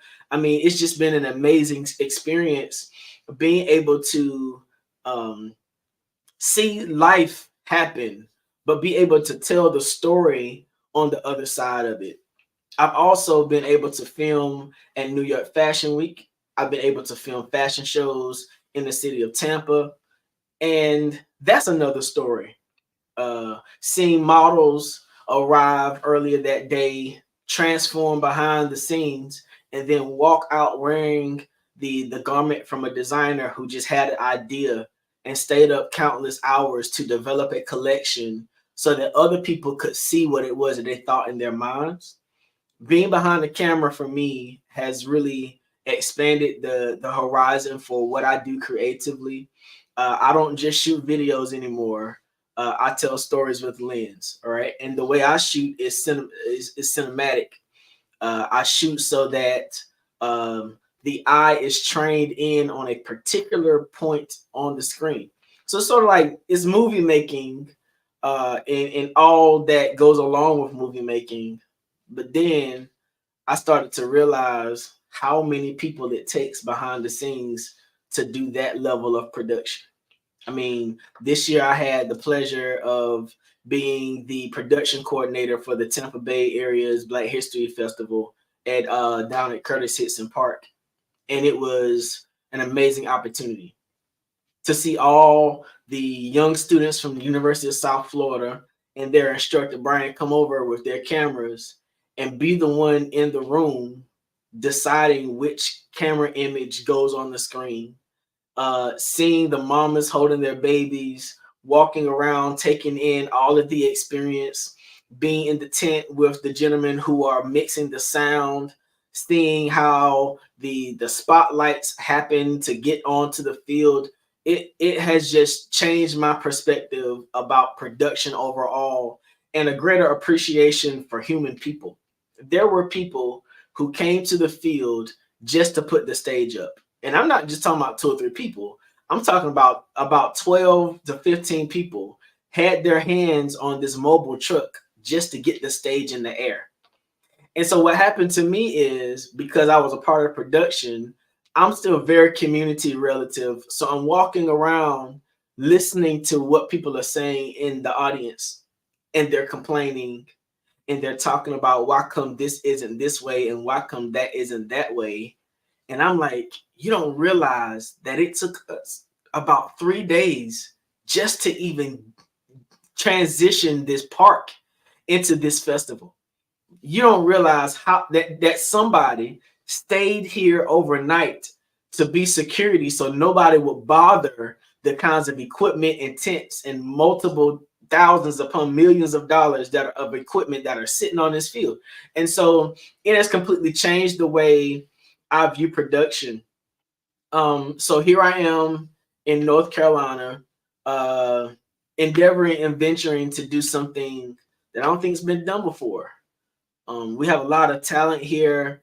There are amazing creative individuals here in the state. But what I'm getting ready to do will hopefully expand the marketability of North Carolina as a state. It'll put us at a different level in terms of the creative process and the kinds of people that we draw here for work. It'll provide working opportunities for countless of individuals who will now be able to learn a new skill set. And it'll also draw a whole lot of attention from possible stakeholders and investors to come here to North Carolina and see it as a viable place for production. What I'm attempting to do is very ambitious. It's not something that you wake up one day and just have a thought. What I'm attempting to do is not only be able to provide for my family, but be able to provide for other families that are in my state and my region. That level of intent brings a whole lot of impact, and causes me to stay awake a lot of times at night, taking notes and writing down words that I just think up out of the blue. I remember the first book I ever read, the first chapter book I ever read was a book by Miles Monroe. It's called Understanding Your Potential. Because my life started the way it did with entrepreneurial parents, and because I was given books like Understanding Your Potential to develop a foundation for expectation for my life, that's the way I think, the way I do. Understanding my potential means that I've learned how to imagine what I see in my mind as a reality on a daily basis. All right. It means that I've been able to take the marketing side of me, the branding side of me, the consulting and development, and the music and the artistry and the creativity and the design and all those things, pull all of that stuff together to create an experience that causes other people to see life differently. For 3 years, I was able to participate in producing the Tampa Bay Juneteenth Festival in a space that no other Black organization sponsored an event at the entire year. So for me, it wasn't just about having my name associated with the festival. For me, it was about providing an opportunity for young Black boys and young Black girls to see the stadium, to like really walk up and use the restroom, to be able to walk on a field that their mom and dad may not have been able to, they may not have been able to buy a Bucks ticket. They may not have ever been afforded opportunity to go to a University of South Florida football game. But on that day, every year, we're able to celebrate freedom, and we're able to expand the opportunities of horizon and dreams of young Black boys and young Black girls because on that day, they fit. On that day, we've created an experience that says that they're supposed to be at the stadium. On that day, everything that's happening on that field, all of the musical artists, all of the artists that are there, all of the vendors that are there, they came there specifically to provide an opportunity for the Black community. And it's something that I'm very proud of being a part of.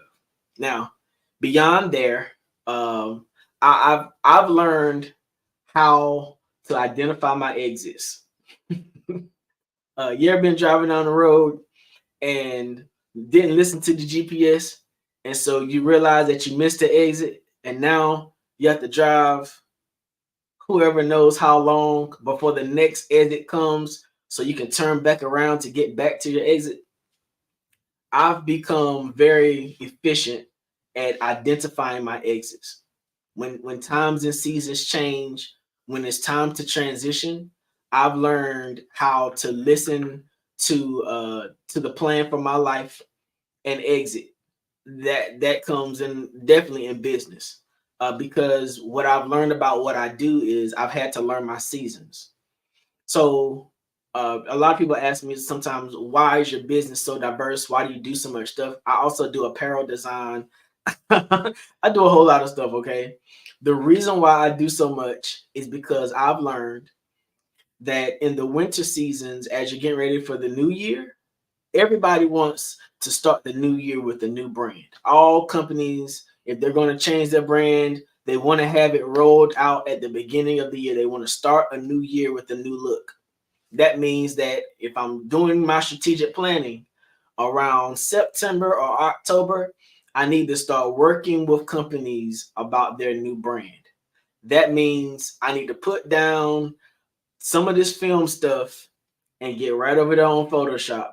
So we've got to develop their logos. We got to develop their branding materials. We got to develop their collateral. I need to jump over on Premiere so we can develop their promo videos and all those sorts of things, because when January comes, they want to roll out all of that material. Well, that means that they're going to have to get signs from somewhere. They can get them from me. That means that they got to get new, their new logo needs to be put on new polo shirts and t-shirts. They can get that from me. They want their new logo on pins. They can get that from me. They want new portfolios. They want a new screensaver. They want all these different things. And guess where they can get that stuff from? From me. Because I learned how to understand and identify my seasons. Now, after that time is over and the beginning of the year is ended, you probably just missed your opportunity if you didn't jump into the marketing, branding, and design season. All right. So now it's the beginning of the year. What do people want to do? Well, if you know people like I know people, they counting them tax returns. They know that tax return season is coming, and because of that, they're going to go to H&R Block. They're going to go to the tax company, and they're going to get an advance on that tax money. And now they have a surplus of income in their households. No, we wish they would put that money aside and save it. Yes, we wish they would invest that money, but more than likely, they're going to be a higher level consumer. So what am I going to do? I'm going to start developing products and services to consume their money. So what? During the beginning of the year, I focus on products. I focus on events. I focus on taking photos. It's time for you as a business owner to get a new photo shoot. Oh, you're a corporate executive at the beginning of the year. You shifted and transition to a new work field. It's time for you to do new headshots. Oh, you're now over there doing this thing. Now you need some social media content. And guess what I have? Cameras. Oh, I have literally learned how the seasons of my business go, and I've learned how to embrace the transition of those seasons. That is what creative concepts, production, and design is. It is not me trying to figure out what you want to do in your business. That vision has to come from you. But what I've learned how to do is to earn and to responsibly be the solution to other people's problems. And because of that, I've learned how to scale. So here I am in North Carolina, getting ready to open another office of my business, getting ready to employ a new team of people. And I'm still working with people I worked with before, but this gives me an opportunity to expand at home. And what entrepreneur would not want the opportunity to go back home and make a indelible impression and effect on the lives of people in the place where they came from? I came back to North Carolina, so little boys and little girls who were just like me can see me do something that they can do and even inspire them to take it to the next level. Thank you so much for this opportunity, and it's been amazing to share. If you want to find me, you can go to rjstevenson.com or The Creative Suite with the K, thecreativesuite.com, and you can find out what I'm getting ready to do next. Next month, I'm excited about launching and announcing the grand opening of the Creative Suite here in Fayetteville, North Carolina, a full service design, film, and photography studio. And I believe it's going to be a blessing to the area. Thank you again.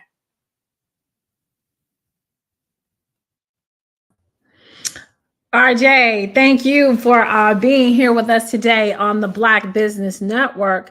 We learned so much about you. Again, tell everyone again how they can reach you as well. On social media, you can find me by looking for RJ Stevenson.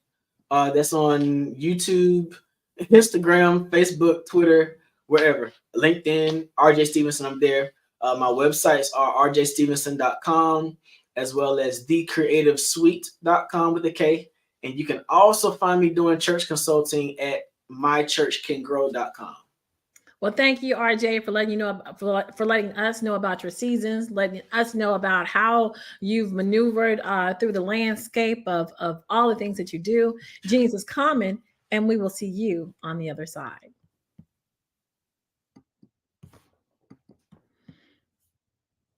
The Black Business Expo's mission is to raise funds for high school seniors going to college or K through 12 entrepreneurs. We want to make sure that the expo, that you know that the expo is a fundraiser for students. You may go to www.blackbusinessexpousa.com to donate to the scholarship fund, or to use Cash App, which is $BBXUSA. Our goal is to give laptops and up to $5,000 to 10 students. Students can register online at www.blackbusinessexpousa.com. Every dollar counts, so we want to remind you to donate to the scholarship fund. We want to thank our Black Business Expo USA sponsors for March 2024, NC100, Moody Capital Partners, Suede Soul, Lotus Richey Coaching and Training, Carolina, Virginia Minority Supplier Development Council, Step Management, The Hello LLC, Barbara H. Smith LLC, Marjorie McLean Foundation Incorporated, Genius is Common, Earth Essentials, 5-Star BDM Media, Milani Shani Global, Executive Women's Success Institute, The Quality Coaching Company, Superwoman Business Services, Creative Force Studios, Lee Entertainment, Artistic App Design, Black Business Expo USA. Genius is common, and I will see you on the other side. I'd like you to imagine with me, if you will, opening an app where you can collaborate with like-minded individuals from around the world, get inspiration and in-app tools to launch and grow your business, as well as share your knowledge and earn compensation, all in one app. Well, the name of that app is Truso, short for Truly Social. Hi, I'm Matthew Newman, the founder and CEO of Truso. A new concept in social media, Truso is designed from the ground up to be a platform that's both social and empowering for all its users. How exactly do we do that? I'm glad you asked. First, Truso brings the world together via video. Psychologists assert that video provides a significantly more effective connection than audio only. When you enter a community on Truso, you're face-to-face. Second, on Truso, you don't have to have 1 million followers to monetize. Our business model allows all hosts and moderators to monetize, no matter the size of your following. By one, producing fee-based content, and 2, inviting others to join the platform as subscribers. Even more, Truso has an in-app resource library with over 100 free resources, forms, and documents to help you build your brand and grow your business. Third, Truso is inclusive. The deaf and hard of hearing communities make up 360 million people worldwide. Unlike audio-only apps, Truso embraces this community, providing a networking platform that allows them to participate via video and closed captioning. We even have a deaf and hard of hearing foundation in the works as well. Fourth, Truso is both social and safe. We refer to Truso as a virtual extension of the beauty shop, barbershop, and brainchild of the community. A place where there's laughter, along with wisdom, growth-oriented conversation, and genuine connections in a safe space. Truso even has proprietary security to ensure we maintain a safe environment for everyone. Where are we at now? Truso is live, y'all. We've launched in beta and we're acquiring users daily.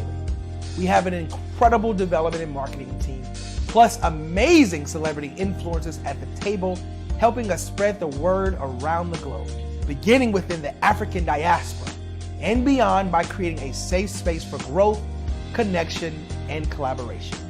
We're truly excited about Truso. We've created something special for which there is a global market. And we invite you to embark on this journey with us as a shareholder. The future for Truso is truly bright. Join us and let's go there together.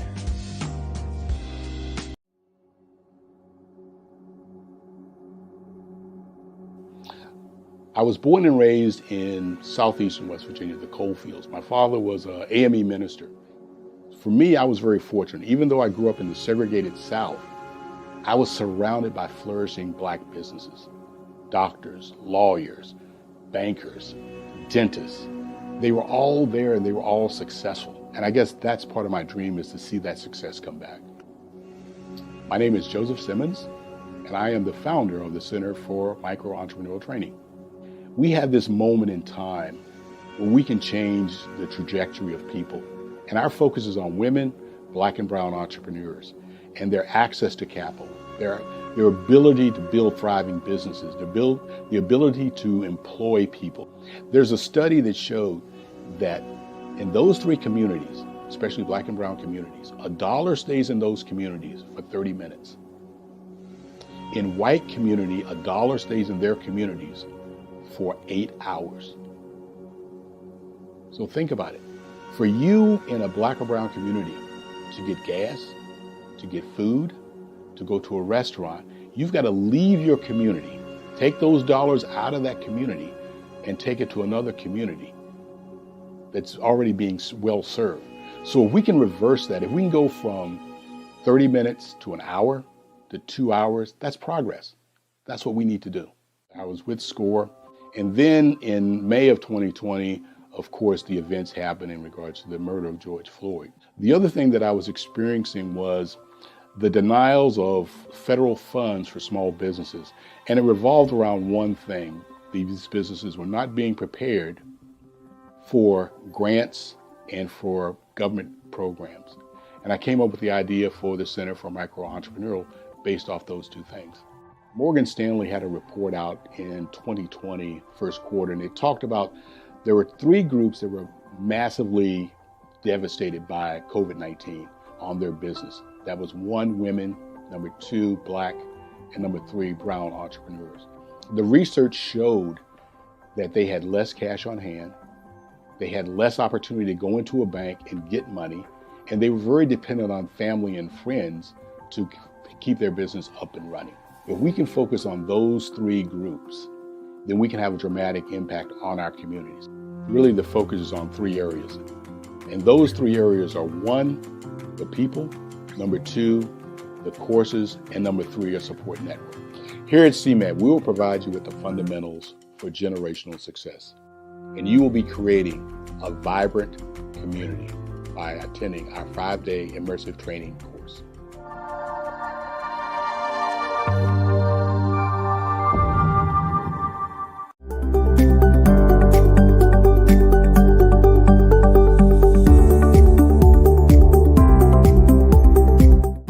Katie Bennett, and I own Lexicon Presents Publishing. We are a publishing and media company that helps you take your story and share it with the world.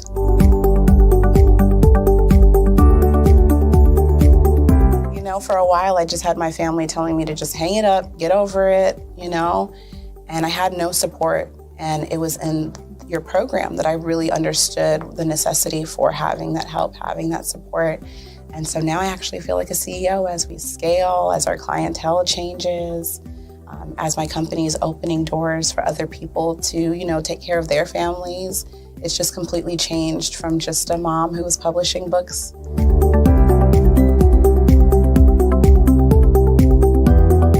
I was at a point where my job, although it was paying really well, wasn't enough.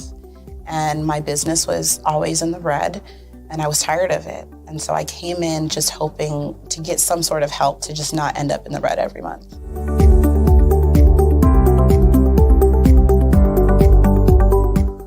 Ooh, wow. Okay, so there was one in particular, I cannot remember his name, but he asked me, he said, why are you in business?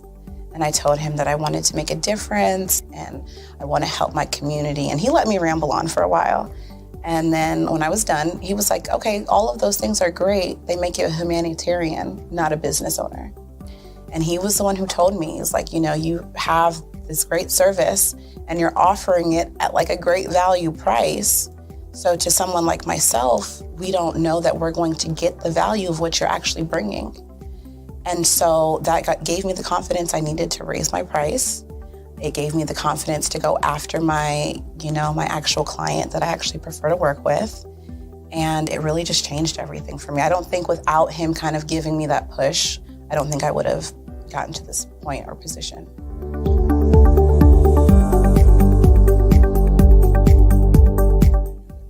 Wow, the benefits is just having a coach that holds you accountable. They set goals with you. That's been my favorite part. She has amazing experience, you know, and so she brings her strategies and her ideas, and she helped me narrow down, you know, what services I actually wanted to offer, how I could actually continue to offer it, how many clients at one time could I have. All of the information that she's given has just really transformed my entire company.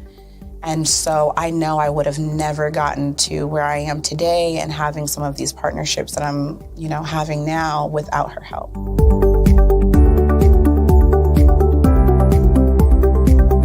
You're going to get information that you're not going to find on YouTube. You actually take the time to strategically give us the information, then give us time to actually apply it. I would also say that so that you're not just out on a ledge alone trying to figure this out. Like, you deserve to be in a community with other people who also want to grow their business.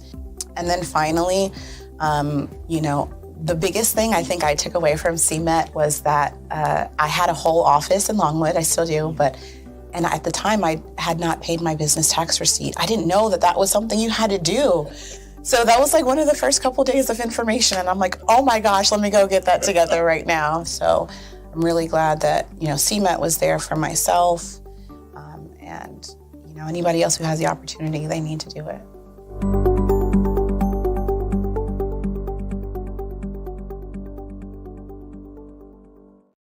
For 2:30.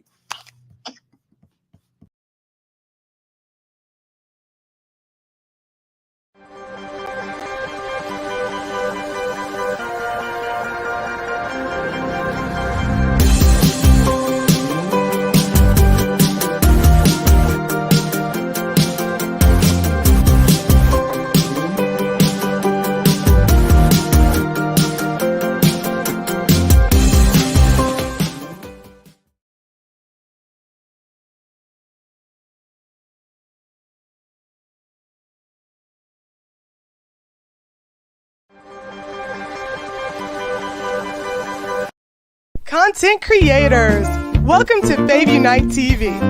Hey, are you struggling with having your content stand out from the crowd?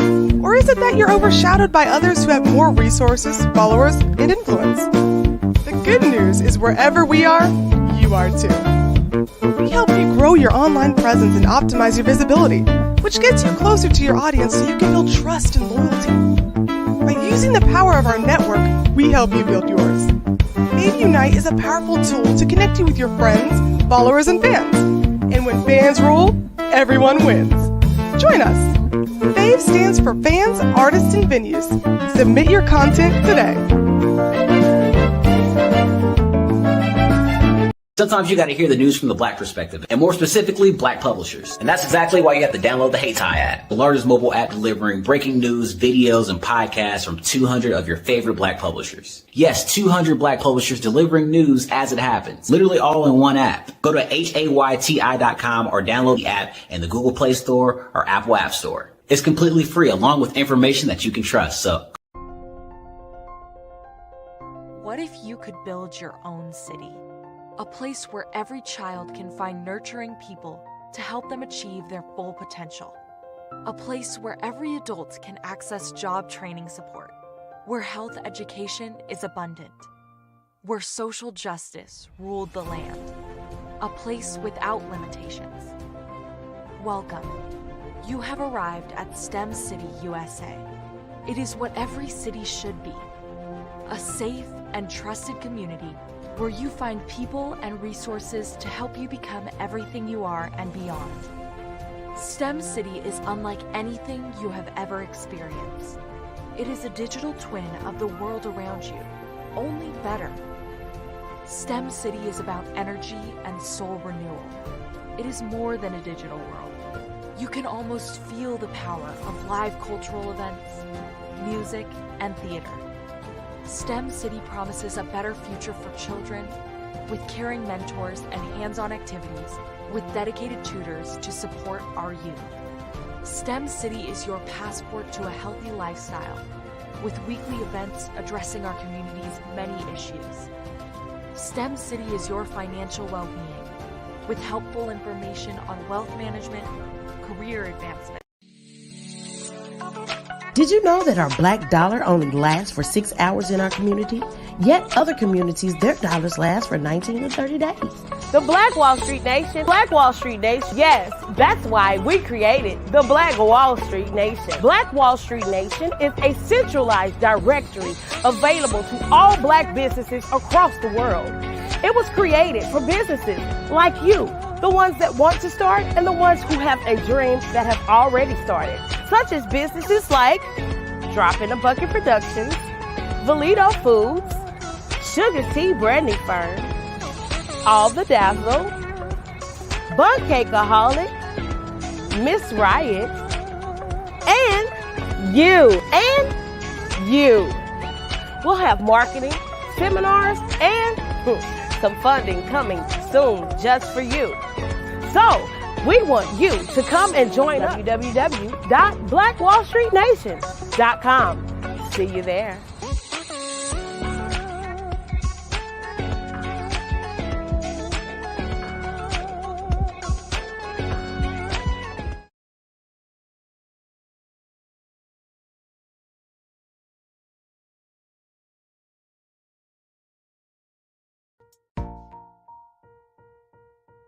Have you ever seen a parent stressed out and needed a stress reliever with their child?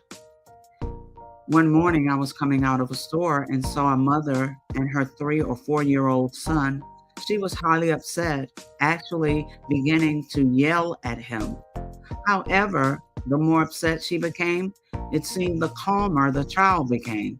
He sat down on the sidewalk, crisscross applesauce, folded his arms, and looked up at her with a smile. You see, the angrier she became, the calmer he became, because he had the control of the situation. Hi, I'm Frizelma Lynn. I am the CEO and founder of Frizelma Teaching Parents, LLC. I'm a retired teacher, school district administrator, an author, speaker, and I am the parenting 911 coach. My mission is to rescue families by equipping parents with proven, effective, and practical strategies to enhance their parenting skills. Many times we as a society expect parents to teach, train, and raise their children without providing the necessary tools they need to accomplish this. However, parenting issues cannot be resolved without intervention. Therefore, Frizoma Teaching Parents has provided coaching programs,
Dr. Eric Kelly III and a host of phenomenal speakers from all around the globe for this 7-day virtual event that you don't want to miss.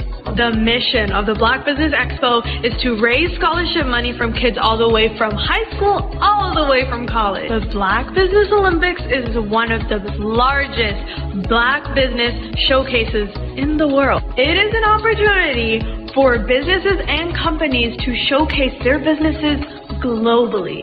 We are going to be giving away laptops up to $5,000 away to students.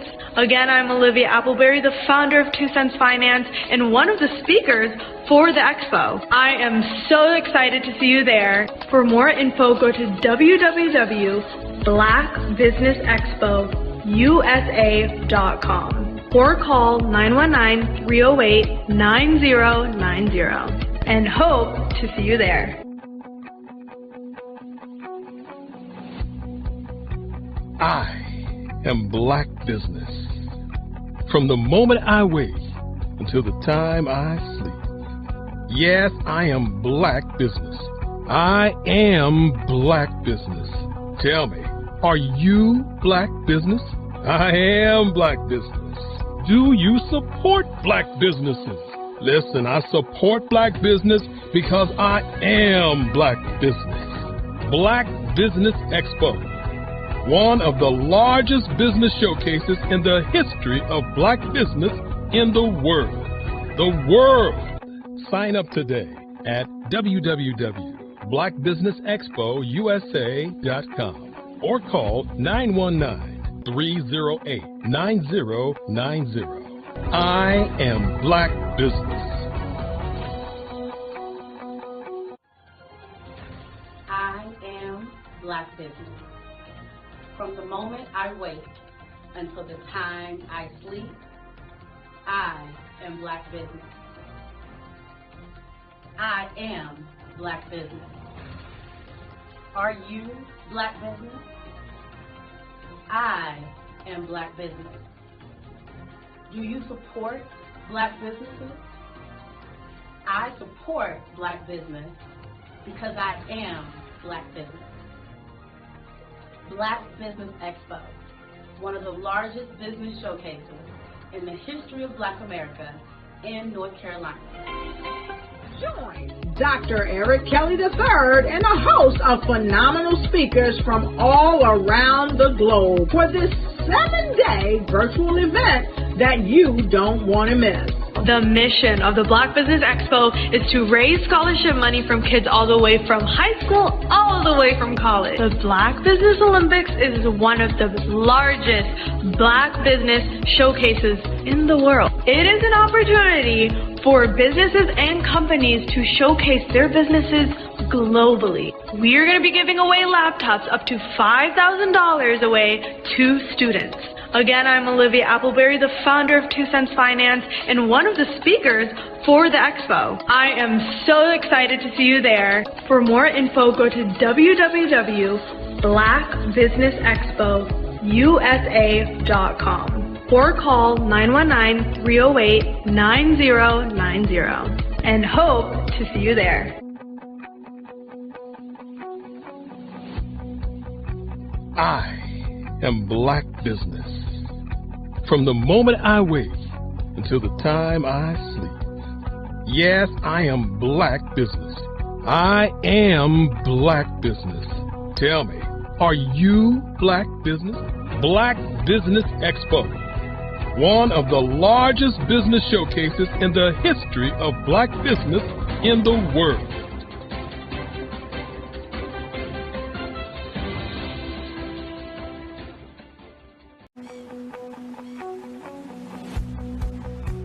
I am Black Business. From the moment I wake until the time I sleep. Yes, I am Black Business. I am Black Business. Tell me, are you Black Business? I am Black Business. Do you support Black businesses? Listen, I support Black business because I am Black Business. Black Business Expo, one of the largest business showcases in the history of Black business in the world. The world. Sign up today at www.blackbusinessexpousa.com or call 919-308-9090. I am Black Business.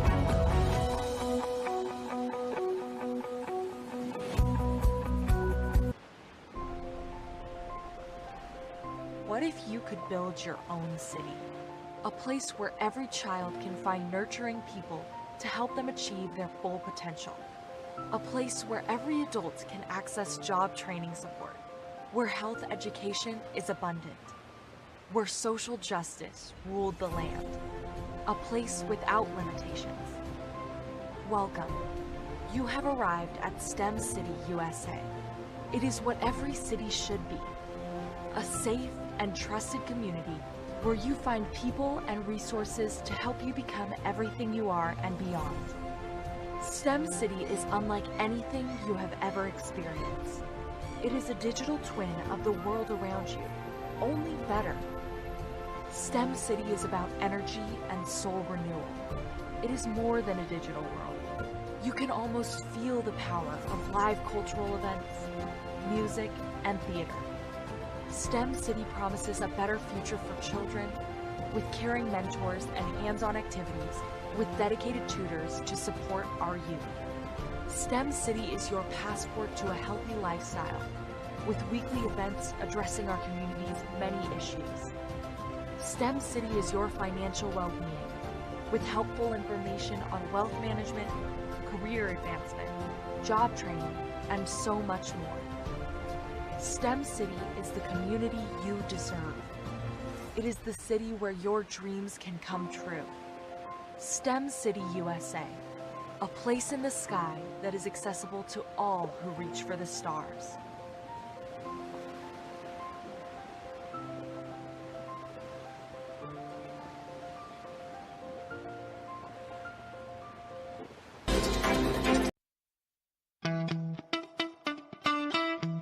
How many times have you been asked to help someone you didn't even know, a student, a business entrepreneur?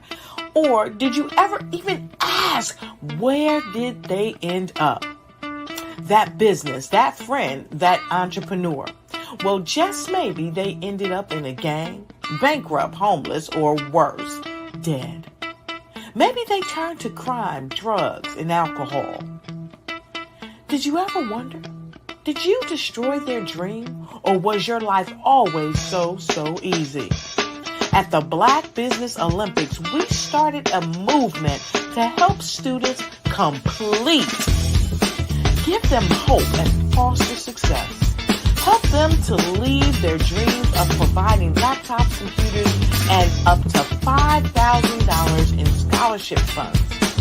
Today, we ask you to help a student, a business owner, or an entrepreneur to realize their dream by sponsoring them, supporting them, and buying from them.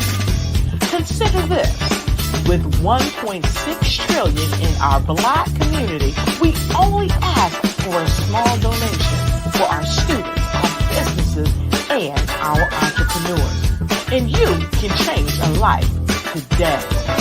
So I ask you, what are you going to do? Sit on the sideline and watch our students in high school be leaving, miss out on their dream from lack of resources? Or are you going to donate to the movement and change their future and yours as well? Give us a call today at 919-308-9090. Change their life by investing with action to the Black Business Olympic Fund. The Black Business Olympics, one of the largest business showcases of Black business in the history of the world.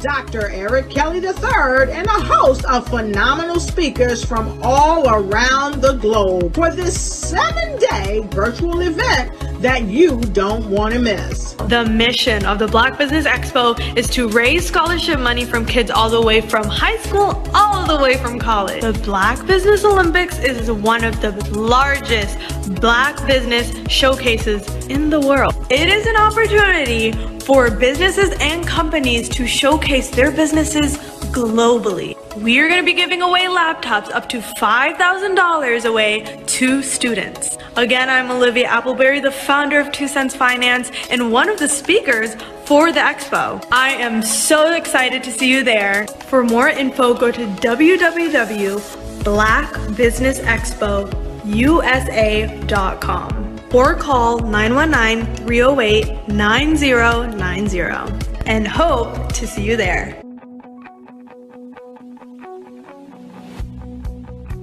I am Black Business. From the moment I wake until the time I sleep. Yes, I am Black Business. I am Black Business. Tell me, are you Black Business? I am Black Business. Do you support Black businesses? Listen, I support Black business because I am Black Business. Black Business Expo, one of the largest business showcases in the history of Black business in the world. The world!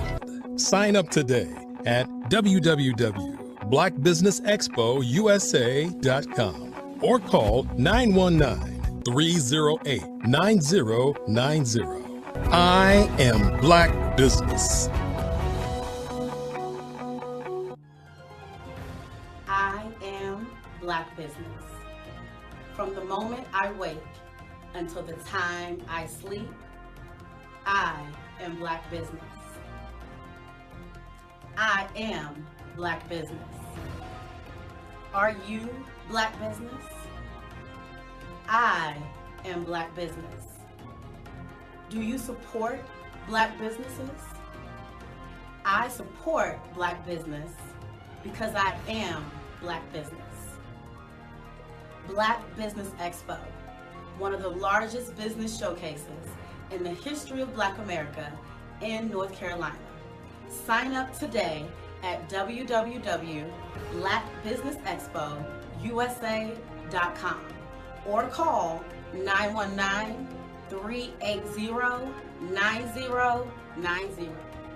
I am Black Business. I am Black Business. From the moment I wake until the time I sleep, I am Black Business. I am Black Business. Are you Black Business? I am Black Business. Do you support Black businesses? I support Black business because I am Black Business. Black Business Expo, one of the largest business showcases in the history of Black America in North Carolina. Sign up today at www.blackbusinessexpousa.com or call 919-380-9090. I am Black Business. I am Black Business. From the moment I wake until the time I sleep, I am Black Business. I am Black Business. Are you Black Business? I am Black Business. Do you support Black businesses? I support Black business because I am Black Business. Black Business Expo, one of the largest business showcases in the history of Black America in North Carolina. Sign up today at www.blackbusinessexpousa.com or call 919-380-9090. I am Black Business. I am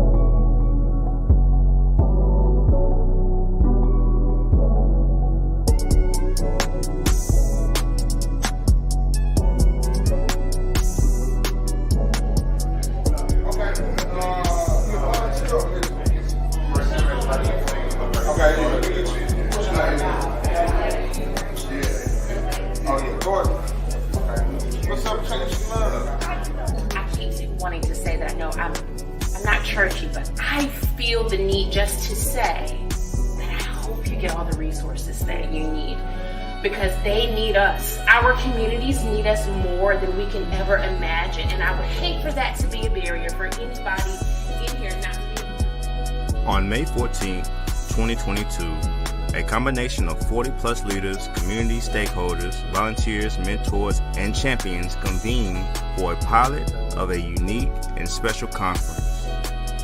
They call themselves the Cone Coalition of Like-Minded People. Like-minded towards liberation, fairness, and the idea that everyone in Rockingham County should thrive regardless of who they are or where they live. This 4-hour event was held on the campus of Rockingham Community College in Rockingham County, North Carolina, as a part of a design thinking project in partnership with Cone Health, MDC Rule 4. Several leaders convened from Rockingham County's nonprofit NC100. They came together to address some shared challenges and problems together while sending an authentic community voice, thanks in part to the grant funding from Kate B. Reynolds Charitable Trust, engaging in inspiration, imagination, and prototyping to bring this pilot to reality. The Piedmont Triangle Regional Council shared several job opportunities for the crowd to explore and share. Black-owned businesses were prioritized in hiring and supporting the collection of champions, to the food and snacks, to the folks trusting and documenting this event, to the child care provided by Headway Success Group. Forensics lab. So today is all about healthy mind, healthy body. And so we have the forensics lab set up, and so we'll have our display of our volunteers. So what they'll do, they'll get a chance to label. And of course, we have to have old school operation because it's just fun. Local facilitators led the county members through an in-depth work session about the importance of mentor and active volunteering. Of what's called Intelligent. It's a non-profit organization, and it helps. Rockingham Community Champions of Faith and Public Service grace our community members with shared learnings on this amazing Saturday in the Wentworth. Crystal Galloway served as a brilliant and engaging mistress in ceremony. Reesville Parks and Rec Superintendent Quentin Robinson delivered a starring keynote address. And Tangle Moore of the Reesville Area Foundation was honored, along with a side of honorees on our first Portia M. Paris Cone Coalition Champion Award winner, given in honor of her memory and legacy as a tireless advocate and torchbearer for the marginalized or underserved. Help us reach our goal to learn more about building and strengthening the relationships of those who support mentors, volunteers, and young people, especially in the ages of 12 to 22, building the community capacity to support those in need of training, resources, and storytelling, finding ways to create and maintain a healthier Rockingham County and beyond. Want to know more about the Cone Coalition? Contact NC100 via Facebook at NC100 or www.nc-100.org. Ladies and gentlemen, and fellow professionals, please allow me to introduce myself. I am David Jones, the co-founder and CEO of the Hello LLC, where I am passionately dedicated to guiding individuals and businesses toward their own return on time investment. Time is my only competition. With over 20 years of experience as a corporate C-level executive, I bring a wealth of knowledge and expertise to the Hello LLC. My career journey has been marked by a relentless pursuit of excellence in marketing, strategy, and business management leadership. I have had the privilege of working with renowned Fortune 500 companies such as Xerox, American Airlines, Hilton, and Geico. However, what truly drives me is the transformational work we do at the Hello LLC. We are pioneering a new approach to business in the metaverse, where we empower businesses and individuals to build strong foundations, automate their processes and systems, while thriving in the ever-evolving digital landscape. More than just a 3D digital marketing agency, the Hello LLC is truly a community built on love, kindness, and integrity. We want more for you than from you. As I often say, collaboration is the new competition. In an era where time is the most precious commodity, I am here to guide you toward your own return on time investment, because if time was sold in stores, it would be sold out. With a deep commitment to excellence and a strong belief in the power of community, I don't just lead a company, I lead a movement into the future of business. Ladies and gentlemen, it is both an honor and a pleasure to be your guide on this remarkable journey. I am David Jones, and together, we will embrace a future marked by success, collaboration, and the transformative work we do at the Hello LLC. Hello stands for helping everyone live life optimally. So, If you live without income for the next year, 2 years, 3 years, maybe even 5 years, you might be thinking, well, that's a silly question. Well, is it? What if some medical event occurs in your life where you no longer can be the superstar in your household and generate that income? Or what about a planned event where your income comes to a sudden stop? Perhaps your employment has been terminated or your business has ceased operating. Are you prepared with a backup financial income? Or what about those voluntary events in life where you decide it's time to disconnect, perhaps retire, stop working? Do you have a backup income plan or something in place? I'm Sabrina Protic, your financial coach, helping you develop an income plan. Your financial tomorrow depends on what you do today. Connect with me for a bright and secure financial.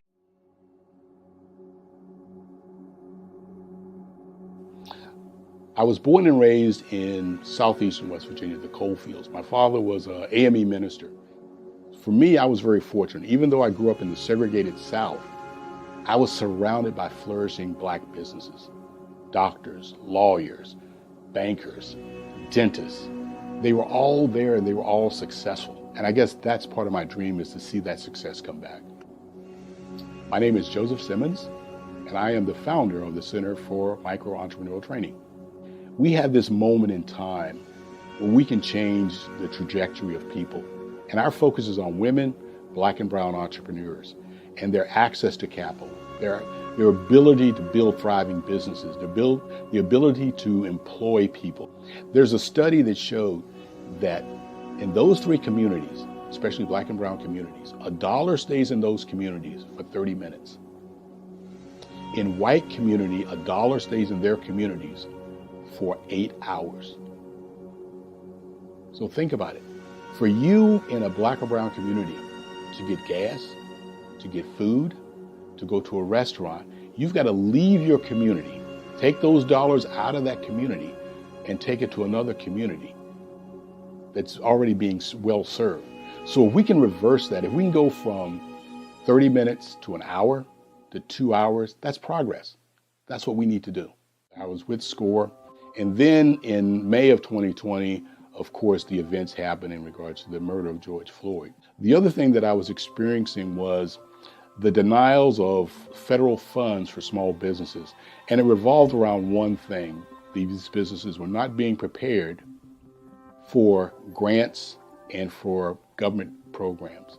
And I came up with the idea for the Center for Micro-Entrepreneurial based off those two things.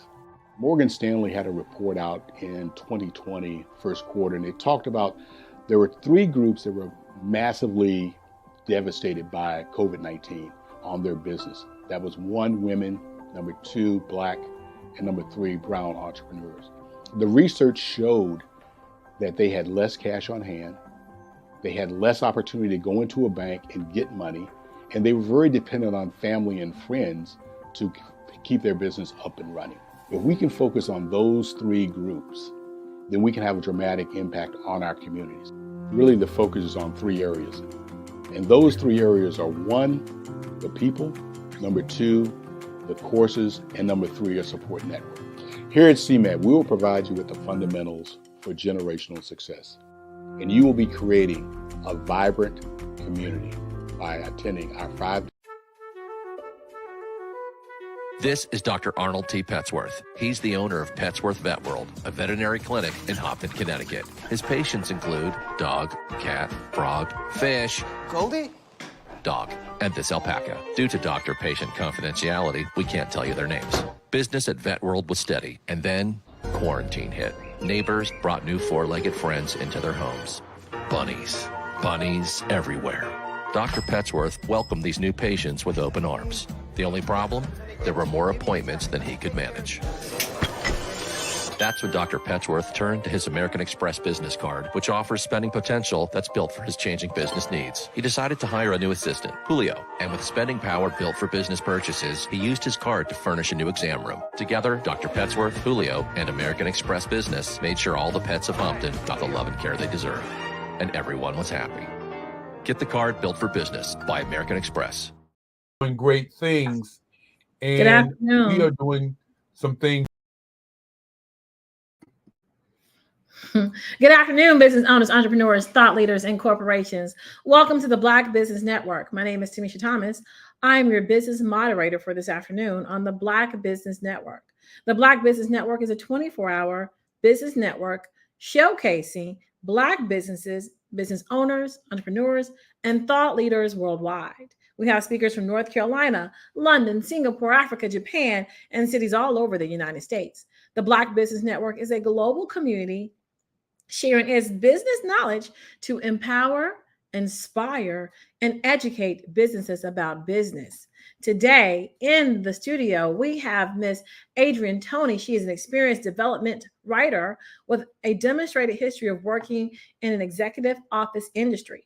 She's a skilled negotiator. She understands government procurement. She's a philanthropist. She's an employee and senior wellness and multi-generation wealth transfer. That means she knows how to transfer that money, y'all. Strong human resource professional with a doctor of psychology, PhD focused in clinical counseling and applied psychology from Newburgh Technical Seminary. She's a creator of hashtags and initiatives, hashtag literacy giant steps, hashtag moved a body of Christ, hashtag our women and girls are sacred.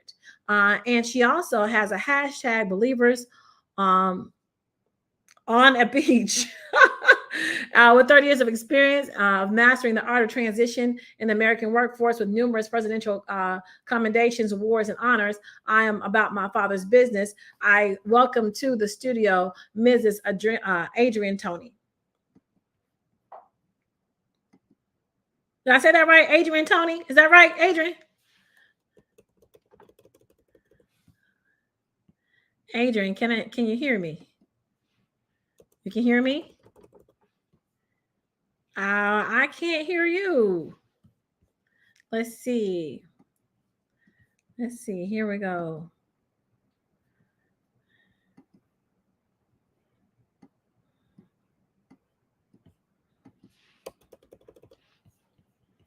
Let's go back to commercials and try this out again. Art to me is a creative expression of something from nothing. You know, it explodes onto the canvas, or it explodes on in my work. One of the things that I try to do more than anything is I try to just give the lines and the movements and emotions and expressions into what I do. Art really means to me a chance to express how I feel deep down inside.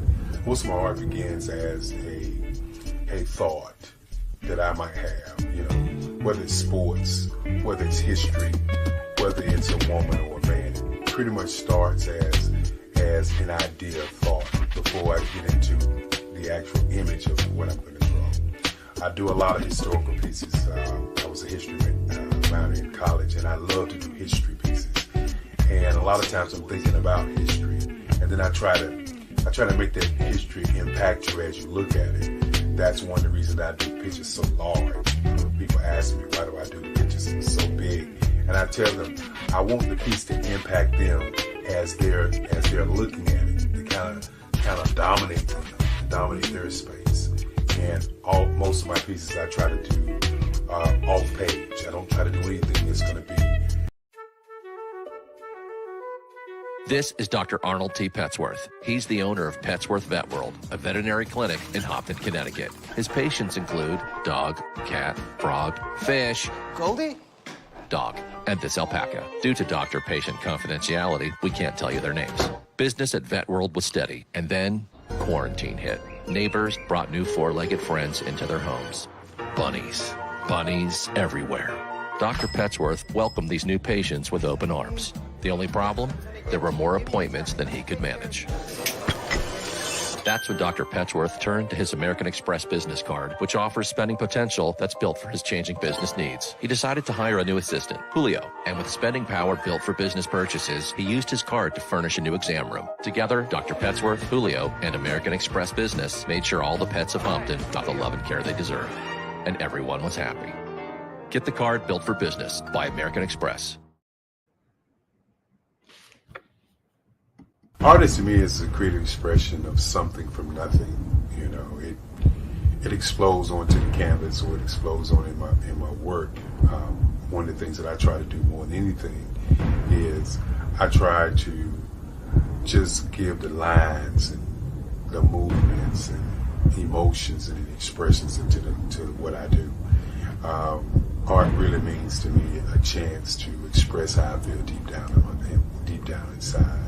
Most of my art begins as a thought that I might have, you know, whether it's sports, whether it's history, whether it's a woman or a man. It pretty much starts as an idea of thought before I get into the actual image of what I'm going to draw. I do a lot of historical pieces. I was a history minor in college, and I love to do history pieces. And a lot of times I'm thinking about history, and then I try to make that history impact you as you look at it. That's one of the reasons I do pictures so large. People ask me, why do I do the pictures so big? And I tell them, I want the piece to impact them as they're looking at it, to kind of dominate them, dominate their space. And most of my pieces I try to do off page. I don't try to do anything that's going to be in those four corners or in a square. And I want your imagination to be a part of the piece that you're looking at.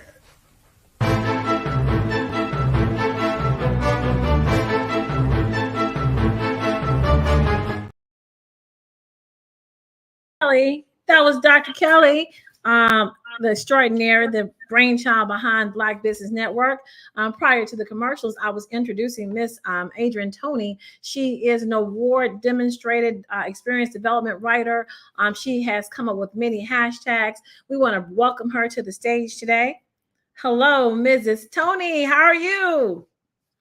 Hello, how are you? Can you hear me? Yes, I can. I love the hat. Wonderful, thank you. This is third generation Black Country Luck. So it is our time, our season, and we are celebrating, happy about it. Thanks, Beyonce. I see she's inspired you. We want to sit back and listen to what you have to say with us in a fireside chat. Genius is coming, and I will see you on the other side.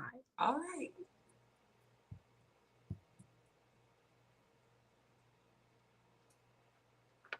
Hey there, Dr. Toney. Hello, how are you? It is amazing having you with us here on the Black Business Olympics. Thank you so much for coming through today. Yes. I'm just elated and excited to see the cowboy hat on the other side of the screen. I do my best to come through as authentic and as true to myself as I can be. So God bless you. Thank you for having me. So where are you joining us from today? Because I know you're an international traveler extraordinaire. Where are you at? What you doing today? I'm in Los Angeles, California. I am here working on several projects, but most recently this weekend was with the Compton Cowboys out and got to see them and spend some time. I'm working on 2 book projects. Of course, I have been a ghostwriter for over 20 some odd years, and I have 2 clients out here that we're going to have some new books on the market very soon. One is How to Beat the Hell Out of Poverty by Antoinette Givens, and it's been a work in progress for years. She worked with Operation Hope and really had a phenomenal ride with Operation Hope in California. And then she was diagnosed with multiple sclerosis, right? And so it kind of belabored and delayed, but she has not been denied. So that book is coming out. And then I also have a book for those that have been fighting addiction. A young man out of Little Rock, he's writing a book, and the title is Resurrection Power, a True Story. And this young man's life has been totally restored, and his addiction has been conquered. And so I'm excited to have both of those in the arsenal right now, getting ready to come onto the market. So busy, busy, busy, busy.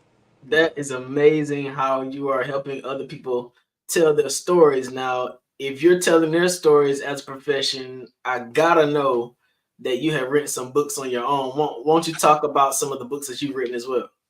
Woo! All right. Well, I'm going to give you the short list. I've been writing curriculum and books and webinars, press releases for over 30 years.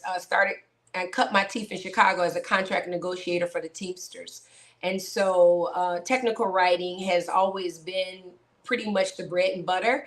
But I got into writing for leadership, and my first book was published probably 20 years ago, and it's Bodacious Inc.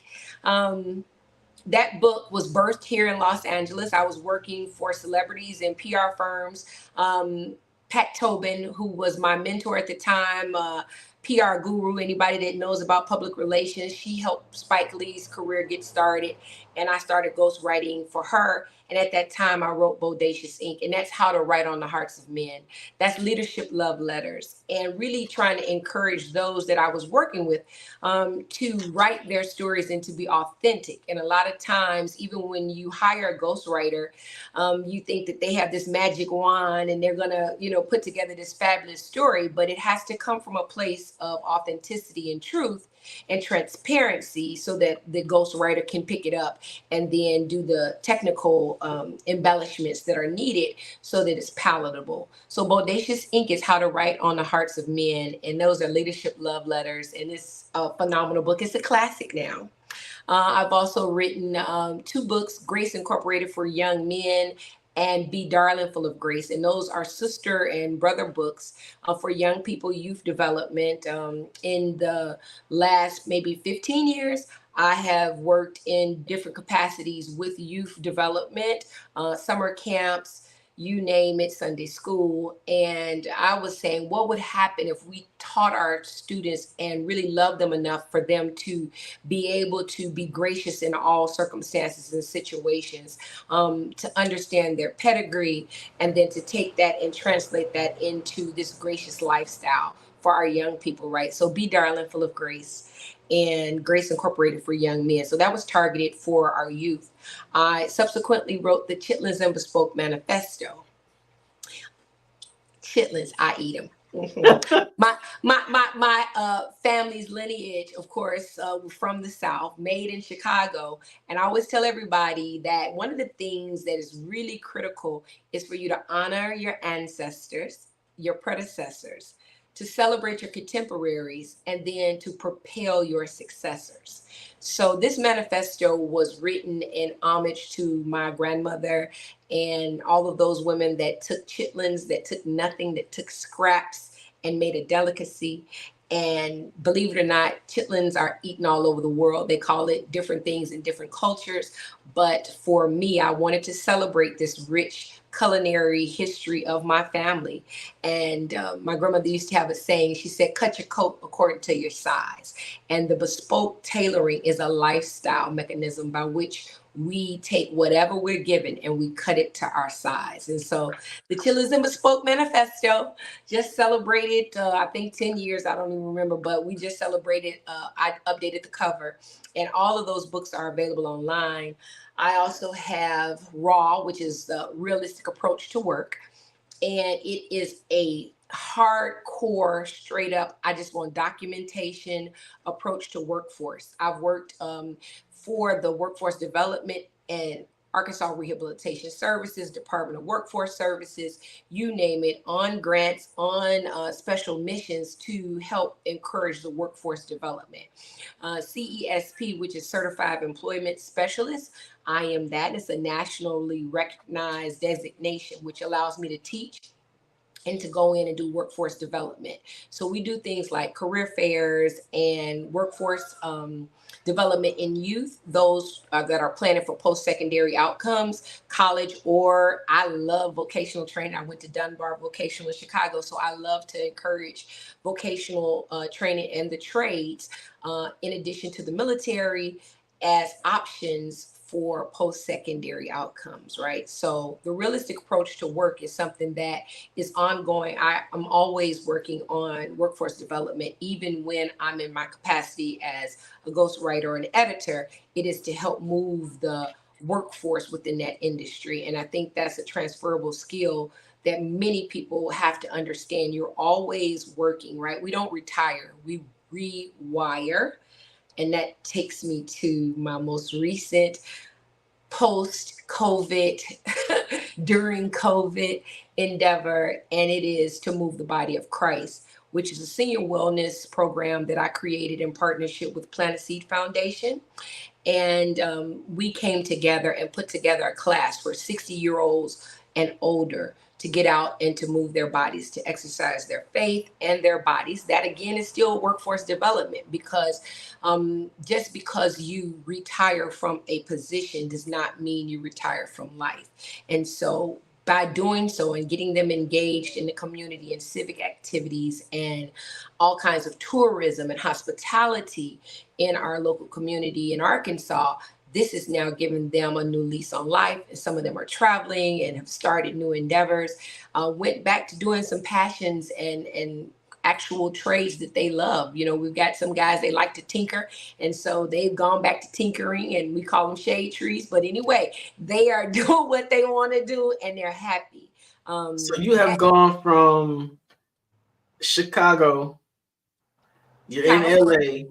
Mm-hmm. You just talked about Arkansas. That's where I met you. Yes. What in the world? Why you traveling so much? I thought I traveled a lot. Well, I'm gonna be very. It's the work. You know, first and foremost, I'm a child of God, and I have married both my vocation and my calling. So, as a part of the fivefold ministry, I'm a teacher, 10 toes down, right? And so Jesus, you know, he was all about fulfilling the Great Commission, and that's what we are to do. And so I go where the work is, where the work calls, that's where I go. I show up and I do what's needed. And so there's no boundaries in that. I travel out of the country. I've gone to Jamaica. We have a school there that I've taught at and that we help support with send funding for those children in Jamaica to be able to get early education. And guess what? I went on that missions trip. They were like, "You are a missionary?" And I said, "Yes, I am." And they were like, "Oh my goodness, we're so happy to have you." That is the answer to following the Great Commission. So wherever my work calls for, I go.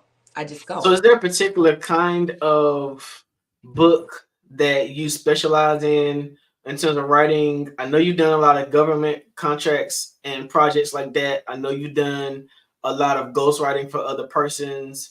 Your books are a whole different kind of inspiration. Like, what kind of book is your favorite kind? Nonfiction. And if you had to put me in a genre, it would be leadership. And then with leadership, whittled down to servant, because we serve as leaders. I train the trainers. I teach those who are the elect. In a lot of instances, I have had to really just reawake in them the idea that leadership training is about servant leadership training, right? It can be transformational, it can be transactional, it can be all those things. But if we're going to do anything as leaders, we have to serve. And so my work in a nonfiction manner takes the scriptures and brings it to a practical, palatable level in flat foot, plain English. I love the Message Bible, although I use the King James Version for all of my printed materials. I just like that straight gospel, no chaser. And leadership has to be something that we look at and really think about succession. One of the greatest failures of most leaders is that they don't plan for passing the mantle. They don't plan for handing the baton over. They do not plan for what happens. And this is in business. This is in Christendom. This is in civic and also governmental organizations. The plan for succession, which I believe is somewhat of my expertise, because as a transition specialist and expert, I'm able to start with the end in mind. And so when I approach a project, when I approach a organization or an individual, I'm always going to start with what is the end. You have to have that in mind so that we then work our way backwards. So for me, it's leadership. If you had to give me, but I'm not in a box, so I can, use my skills however is needed for that particular individual. So we've heard about you as a writer. As I'm listening to you talking, you keep like opening other doors. What is a transitional specialist? Can you talk about that? Oh, sure. All right. So this is with regards to working with the government. Post-secondary outcomes in terms of kids who are from the ages of 16 to 24, they're put into this queue whereby we are working really hard to make sure that they have the proper assessments, that they have the proper exposure to the workforce, orientation to what kind of careers they want to pursue, what kind of education they want to pursue. And so as a transition specialist, my job is to work them through that process process. Work with the schools, work with the parents, work with those, then welcoming, I guess, recruitment events where you go and you'll see like a career fair or a college fair. And so the transition specialist will go and do the work on the front end to make sure that those students are prepared. Do they have their ACTs? Do they have their health screens? Do they have all of the volunteer hours that are needed now in order to graduate and to apply for scholarships, and making sure that they're aware of FAFSA and how that all works together to put together a great package to give them the options so that they can choose whatever post-secondary outcome that is. As an expert in that, I take a step further because I'm now able to go into the schools and prepare the teachers and administration to have on site not just counselors that are talking about academic performance, but also looking at the future forecast for those students and giving them opportunities through internships, externships, volunteerism, and most certainly civic engagement as young people, so that really prepares them for their post-secondary, which is whether it's employment, whether it's going to college, going to the military, and or being able to start their own business. And that's the part I think that your business network really wants to talk about, is starting your own business.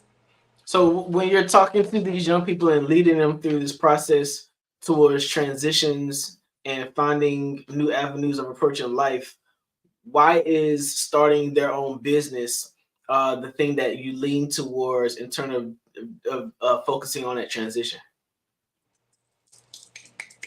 Good question. Because and I'll use myself as a young person. Got my first job at 14 years old. I was working at Wadsworth Child Parent Center, did a summer job, and worked really hard all summer. And at the end of the summer, I made maybe $750. It was something very meager at the time. Got into school, went to my freshman year, got an after-school job at a grocery store, Ariston Food and Liquors. And yeah, they let us back in the 80s. We could work there. But anyway, got to working and started to realize that I didn't know the term multiple streams of income. I didn't know that term, but I knew that just getting a paycheck wasn't enough. And I knew that some of the things that I desired to do, I was going to have to create them for myself. And so very early on, my family had a seafood restaurant, and the whole family worked there and everybody worked there. And I saw how having this multiple stream of income was to my advantage. So I started out very early on with an entrepreneurial mindset that I wanted to have something that I could do that was my business, in addition to having employment and going to school and things like that. So I use myself as an example and just really encourage those young people to explore what is it that you're so good at that you can either teach somebody else to do, that you would do even if you didn't get paid, but that you do so well that people want to pay you to do it. And starting to talk to them from that perspective, especially with the advance of technology, they can start all kinds of creative businesses. For my young people that like to be outside in the South, there's lawn and gardening that can be done. They can start their own business. And the biggest one that I've been pushing recently is real estate acquisition, encouraging them, even if they don't want to go into real estate as a profession, but to take the real estate courses so that they can begin to acquire property and acquire real estate, because that was my first business endeavor, believe it or not. So my first business was go to real estate school. I did not want to be a realtor. I actually got into it to understand property management, and I bought my first home at 21 years old in Chicago. And so that was my introduction into business and being my own business owner and running, kind of the shop, so to speak. And it was with my first piece of property in Chicago at 21. So that's why I encourage it, because then I was able to leverage that property and then go on, and it secures you, and you walk into rooms differently when you have wealth that you are able to control. Wow, That is amazing that you've been able to go through a lot of transitions yourself. And then because of that, you become an expert in walking young people through transitions, walking other people through ghostwriting their books. You're just answering a lot of people's issues and circumstances and situations. I applaud you for everything you're doing. Tell people how they can find you and possibly what you can do for them. Okay. So I'm on LinkedIn. I'm on Instagram. You can follow me on Instagram, and I'm sure you have those links. Maybe you can put it in the chat or something for them. But the main thing is when you had told a girlfriend of mine the other day, I said, go ahead and Google me. So if nothing else, you can Google me. And it is Dr. Adrienne Michelle Tony. Dr. Tony, as you see on the screen. And I'm not really funny about taking on new clients in terms of the substance of the things that they are doing, because I always want to spend my time wisely. I found out, and I think this is important for the business network, 3 things for Kingdom Currency. The first one is time. The second one is spontaneity. And the third is beauty. So when I look at spontaneity and beauty. Yeah. We're going to end it right there. Yeah. Thank you so much for joining me for this fireside chat. It's been great catching up with you and seeing what you're doing out there to impact the world. Thank you so much. Dr. Tony, give everybody your address, your emails, your handles. Where can they find you? Okay. So Dr. Dr.amtony@gmail.com. Dr.amtony@gmail.com is my email. And of course, like I said, I'm on Instagram and also on LinkedIn. We want to thank you. Jeans is coming, and we will see you on the other side.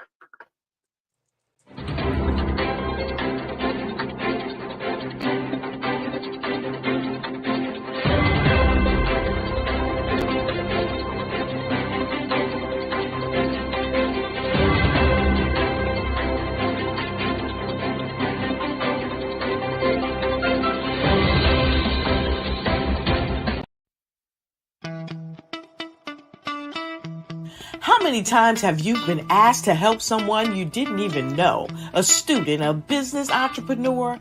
Or did you ever even ask, where did they end up? That business, that friend, that entrepreneur. Well, just maybe they ended up in a gang, bankrupt, homeless, or worse, dead. Maybe they turned to crime, drugs, and alcohol.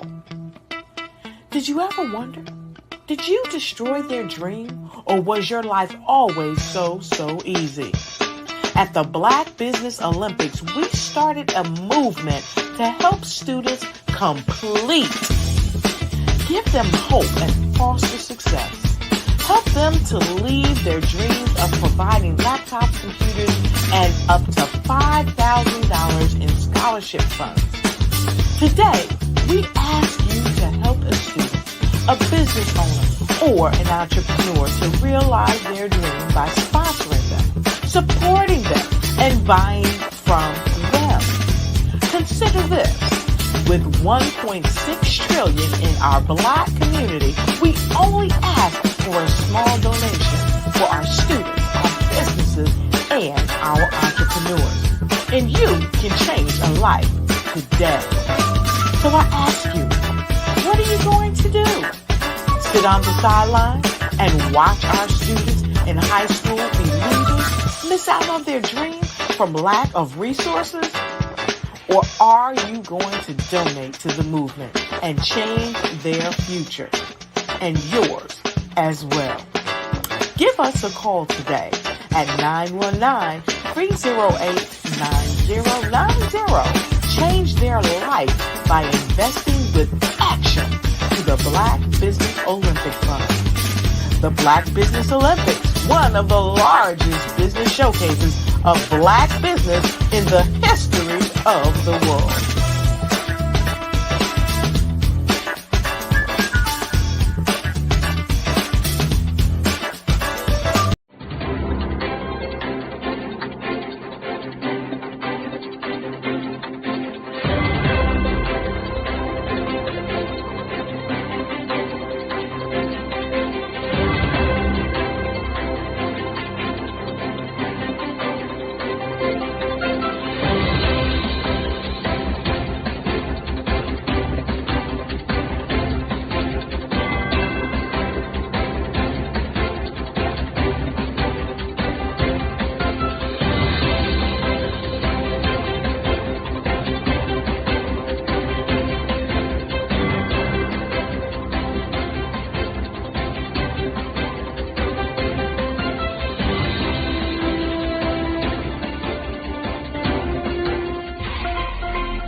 Dr. Eric Kelly III and a host of phenomenal speakers from all around the globe for this 7-day virtual event that you don't want to miss.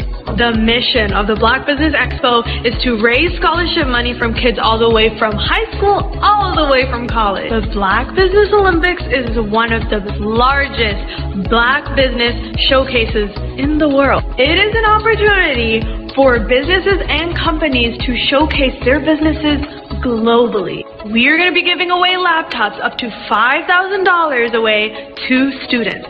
Again, I'm Olivia Appleberry, the founder of 2 Cents Finance and one of the speakers for the expo. I am so excited to see you there. For more info, go to www.blackbusinessexpousa.com or call 919-308-9090 and hope to see you there.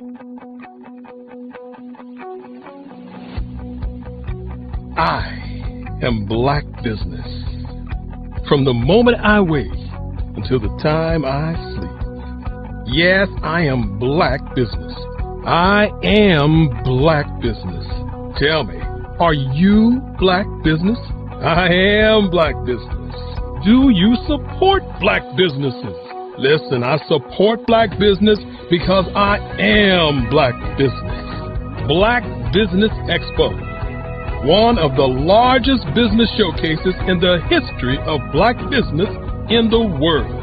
The world! Sign up today at www.blackbusinessexpousa.com or call 919-308-9090. I am Black Business. I am Black Business. From the moment I wake until the time I sleep, I am Black Business. I am Black Business. Are you Black Business? I am Black Business. Do you support Black businesses? I support Black business because I am Black Business. Black Business Expo, one of the largest business showcases in the history of Black America in North Carolina. Join Dr. Eric Kelly III and a host of phenomenal speakers from all around the globe for this 7-day virtual event that you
Dr. Eric Kelly III and a host of phenomenal speakers from all around the globe for this 7-day virtual event that you don't want to miss. The mission of the Black Business Expo is to raise scholarship money from kids all the way from high school, all the way from college. The Black Business Olympics is one of the largest Black business showcases in the world. It is an opportunity for businesses and companies to showcase their businesses globally. We are going to be giving away laptops up to $5,000 away to students. Again, I'm Olivia Appleberry, the founder of 2 Cents Finance and one of the speakers for the expo. I am so excited to see you there. For more info, go to www.blackbusinessexpousa.com or call 919-308-9090 and hope to see you there.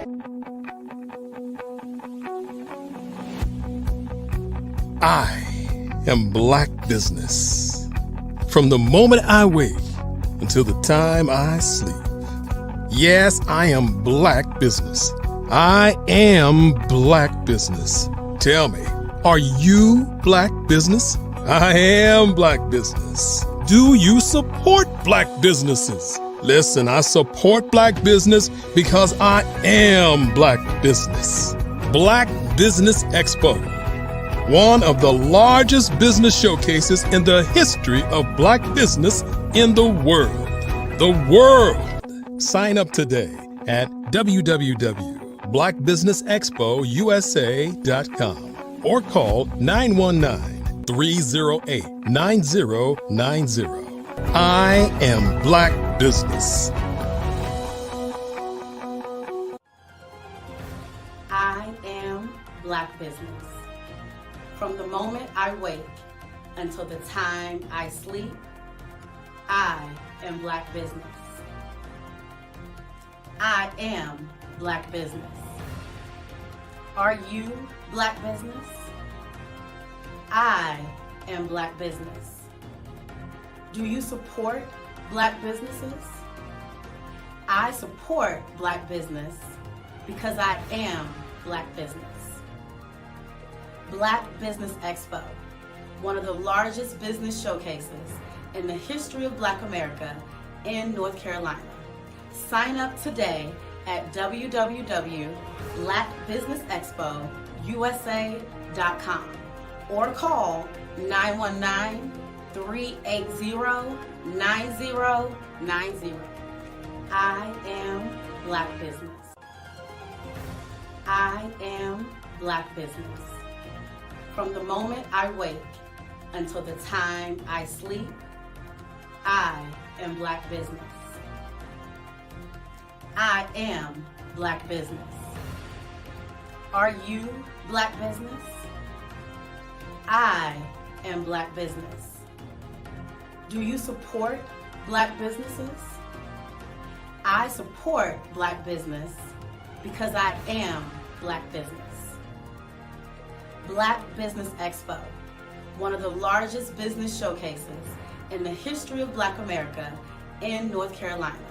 Sign up today at www.blackbusinessexpousa.com or call 919-380-9090. I am Black Business. I am Black Business. From the moment I wake until the time I sleep, I am Black Business. I am Black Business. Are you Black Business? I am Black Business. Do you support Black businesses? I support Black business because I am Black Business. Black Business Expo, one of the largest business showcases in the history of Black America in North Carolina. Sign up today. How many times have you been asked to help someone you didn't even know, a student, a business entrepreneur, or did you ever even ask, where did they end up? That business, that friend, that entrepreneur. Well, just maybe they ended up in a gang, bankrupt, homeless, or worse, dead. Maybe they turned to crime, drugs, and alcohol. Did you ever wonder?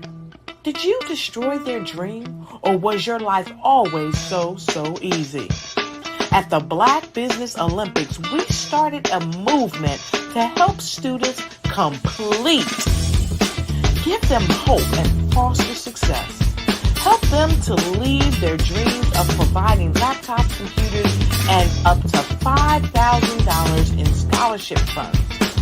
Today, we ask you to help a student, a business owner, or an entrepreneur to realize their dreams by sponsoring them, supporting them, and buying from them. Consider this. With $1.6 trillion in our Black community, we only ask for a small donation for our students, our businesses, and our entrepreneurs. And you can change a life today. So I ask you, what are you going to do? Sit on the sideline and watch our students in high school be losers, miss out on their dreams from lack of resources? Or are you going to donate to the movement and change their future and yours as well? Give us a call today at 919-308-9090. Change their life by investing with action to the Black Business Olympic Fund. The Black Business Genius is common. And my genius is I'm a visionary strategist. The Black Business Olympic Network, as well as the 2021 Black Business Expo USA, is led by the remarkable Dr. Eric Kelly III. It is a 7-day, 24-hour virtual event that you don't want to miss. Hi, I'm Dr. Eric Kelly III, and I'd like to invite you to the Black Business Olympics. The Black Business Olympics is one of the largest business showcases in the history of Black America in the world. It gives your company an opportunity to showcase, to market, to advertise your products and services worldwide. I'd like to invite you to come August the 23rd through the 29th. And for those who would like to speak or be a vendor, corporation or company, I implore you to give us a call at 919-308-9090 or go to our website, www.blackbusinessexpousa.com. My genius is understanding your vision and utilizing your vision to help you earn a profit. Genius is common. It's time to join the Black Business Olympic Network, along with the 2021 Black Business Expo USA. Join the remarkable Dr. Eric Kelly III and a host of phenomenal speakers from all around the globe for this 7-day virtual event that you don't want to miss. Because we know that genius is coming.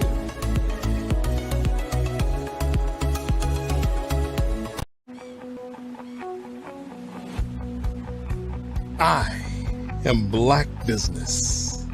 From the moment I wake until the time I sleep. Yes, I am Black Business.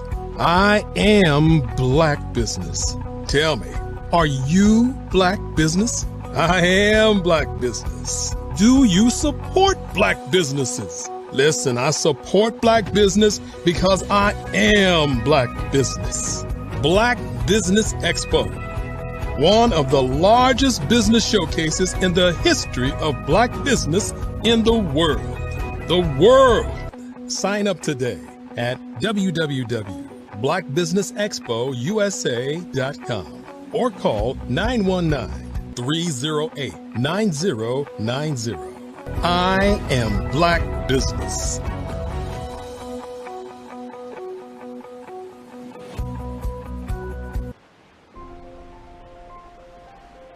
What if you could build your own city? A place where every child can find nurturing people to help them achieve their full potential. A place where every adult can access job training support. Where health education is abundant. Where social justice ruled the land. A place without limitations. Welcome. You have arrived at STEM City USA. It is what every city should be. A safe and trusted community where you find people and resources to help you become everything you are and beyond. STEM City is unlike anything you have ever experienced. It is a digital twin of the world around you, only better. STEM City is about energy and soul renewal. It is more than a digital world. You can almost feel the power of live cultural events, music, and theater. STEM City promises a better future for children with caring mentors and hands-on activities with dedicated tutors to support our youth. STEM City is your passport to a healthy lifestyle, with weekly events addressing our community's many issues. STEM City is your financial well-being, with helpful information on wealth management, career advancement, job training, and so much more. STEM City is the community you deserve. It is the city where your dreams can come true. STEM City USA, a place in the sky that is accessible to all who reach for the stars.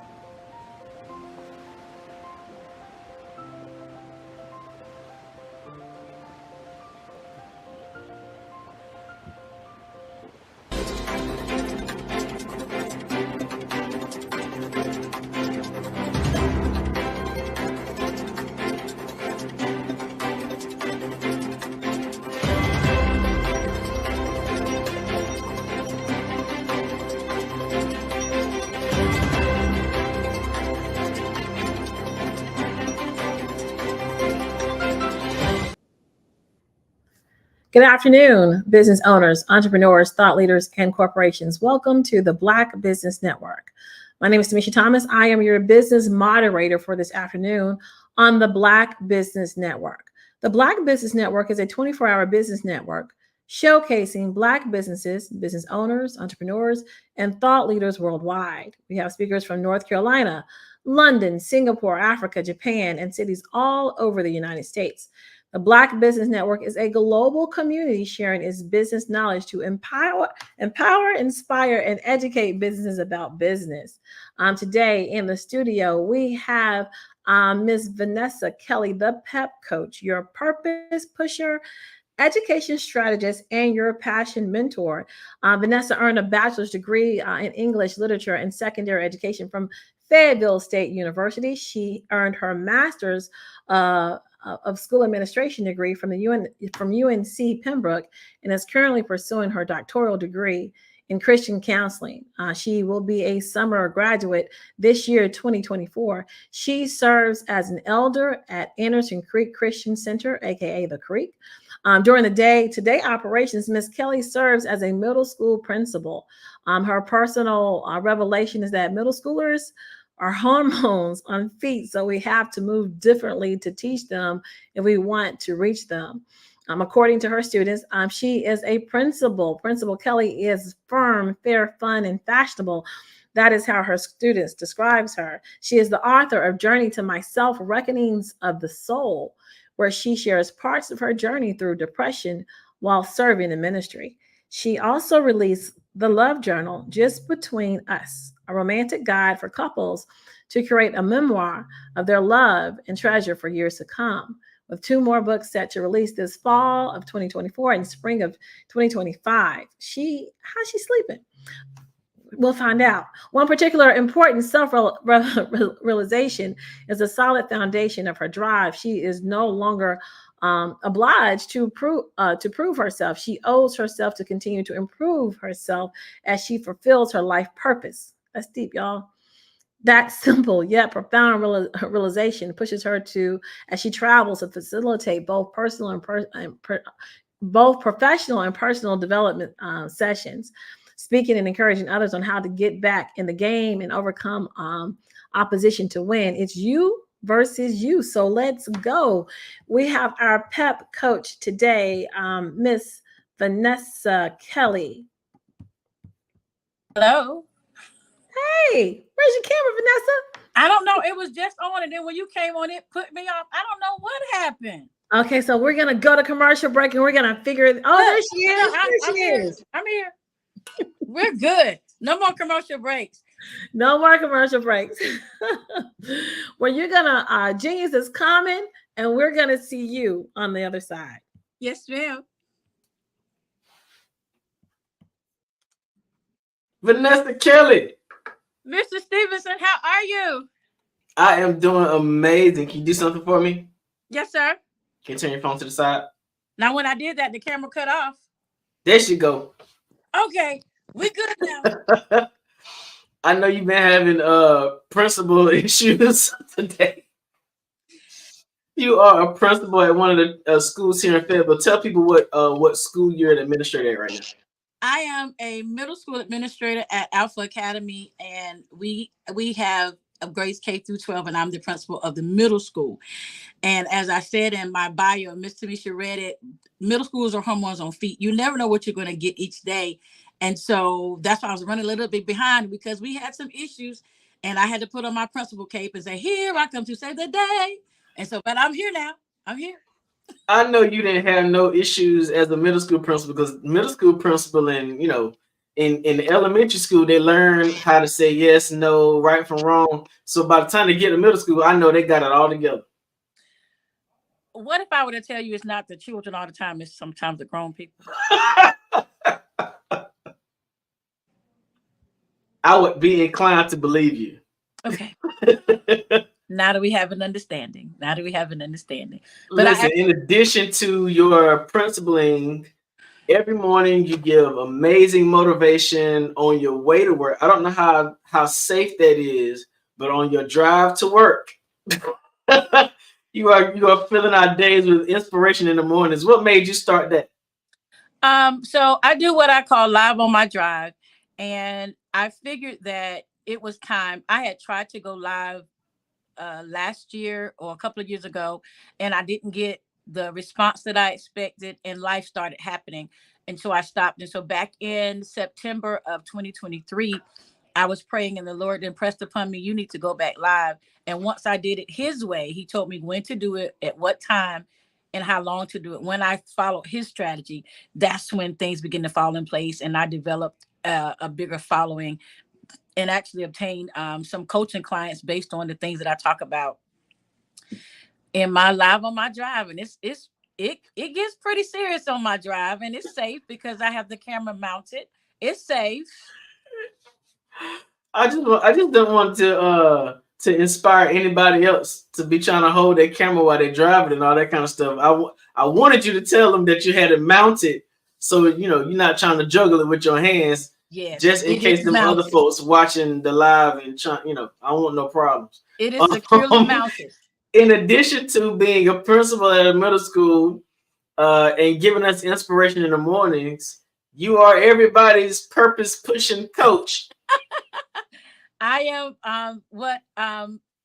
am the PEP coach, PEP. I am your purpose pusher, your education strategist, and your passion mentor, encouraging you to be a better version of yourself today than you were even on yesterday. I help you tap into your purpose, learn about some things educational wise, whether you're a parent, an administrator, a teacher, a student, or community. And I help you figure out your passion if you're unsure what it is. And once you figure out your passion, we strategize and talk about how we can get it out there to be effective and make an impact. Now, I'm so glad you said PEP, because if you had to say all them words over and over again, it definitely a tongue tire. I would never get that right. I am the PEP coach. Now, you've also written a couple of books. Tell us about that. The first book is entitled Journey to Myself, Reckonings of the Soul. And I released this book back in 2019 because I wanted to share with the world, but really specifically speaking with our Christian community about dealing with depression and in ministry, because a lot of times in ministry, when I was growing up, depression was not something that we talked about. It wasn't something that mental health was not really anything we talked about in the Black church specifically. And when we talked about it, they would tell us to do a shout and a dance and pray. But I'm an advocate that you need Jesus and a therapist in order to make yourself, if you have some issues, it's okay to talk to a therapist. Everybody's pastor is not a certified counselor or a doctor. And so you go to see the therapist so you can come back and tell your pastor what to help you pray about. So how was that transition for you, going from being in education to then becoming a business? Because I know some people call themselves coaches, but you're a coach for real. How was it making that transition for you? Was it difficult? Well, I've been in education for almost 20 years. And I'll be here until I'm released to do differently. But I don't know why. I love people. I genuinely love people. And I decided to transition some of the things I was doing into a business to help to really help people. And what I mean by that was I was the type of person that was in church every time the doors open. And I was that yes person. Yes, I'll do this. Yes, I'll be there. Yes, I'll show up. Yes, I'll do this. Yes, I'll do that. But it was wearing me out and draining me. And it wasn't that the people asked me all the time. Sometimes I inserted myself into it and made myself available and did not set boundaries for myself. And people treat you how you teach them to treat you. And so I had to take a moment and realize that you need to be doing something else. And the Lord reminded me, he said, what about the vision that I gave you? So I had to go back and look at the vision that I wrote down years ago and strategize, come up with a quarterly plan on how I was going to implement and be what I need to be.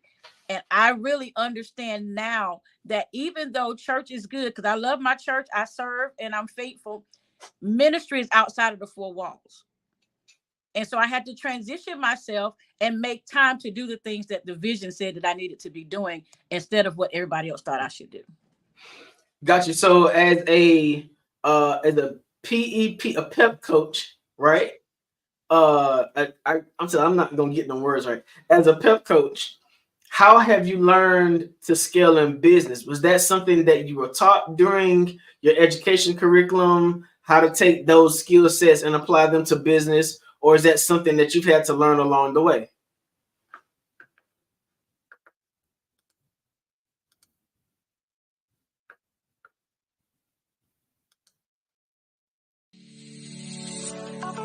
Did you know that our black dollar only lasts for 6 hours in our community? Yet other communities, their dollars last for 19 to 30 days. The Black Wall Street Nation. Black Wall Street Nation. Yes, that's why we created the Black Wall Street Nation. Black Wall Street Nation is a centralized directory available to all black businesses across the world.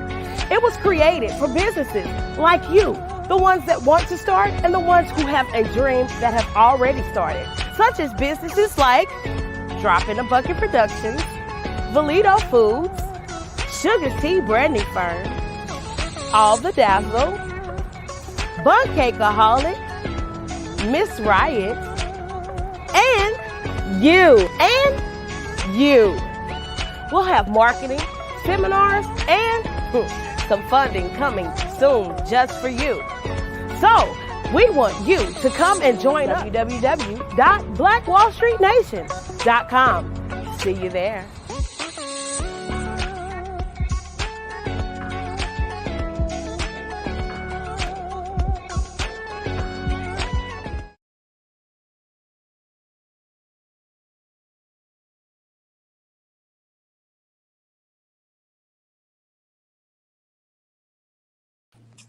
Hey, I don't know what happened. It just popped off and popped on. But it's all right. So I was asking you about how you made the transition from education into doing your coaching. But did you get a lot of preparation for that? Is that something that they included in your education curriculum or something like that? It was not included. I promise you, it was not concluded. It was not included. And initially, it wasn't even a part of my plan. I caught the vision later in life. And within the last few years, I realized my purpose was bigger than just being in a classroom or a school, because there are people that needed my help. And so all I did was pray, ask God for resources to help me to put myself out there like that. And he has connected me with some amazing people, such as yourself and a few other people that we have in common. And it just kind of worked. But it wasn't until I made time for the vision that I was able to grab hold to the vision. You had to make time for the vision.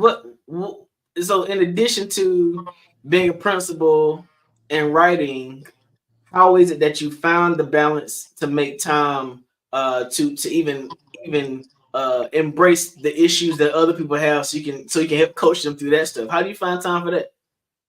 Well, I am a firm believer that people make time for what they want to make time for. That's the first thing. And so I had to look at my time. I actually took the look.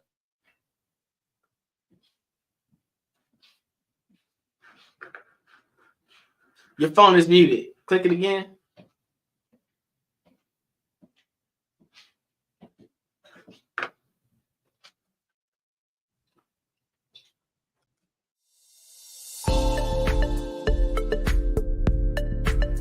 Ignite your life and seize the new year by effectively planning it with your 2024 Ignite and Take Flight Planner.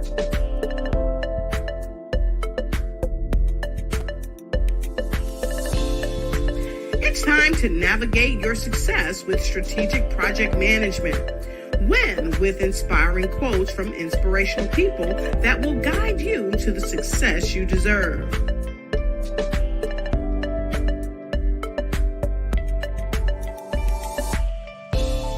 And don't forget to track your dollars, habits, empowering notes, and connect with dynamic brands.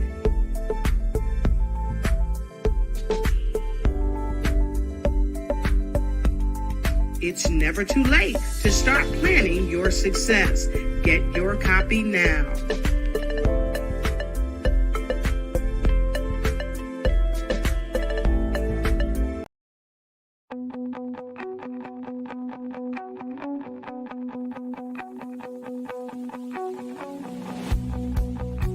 I am Black Business.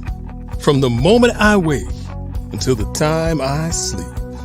Yes, I am Black Business. I am Black Business. Tell me, are you Black Business?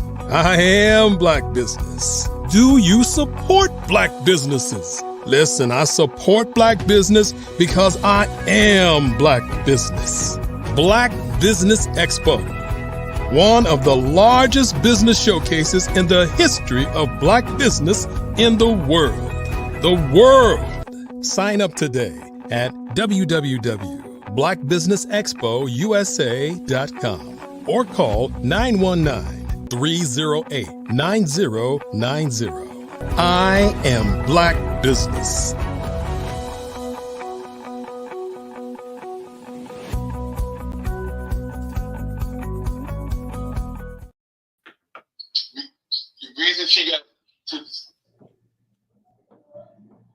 Can you hear me now, RJ? Yes. Okay. Finally.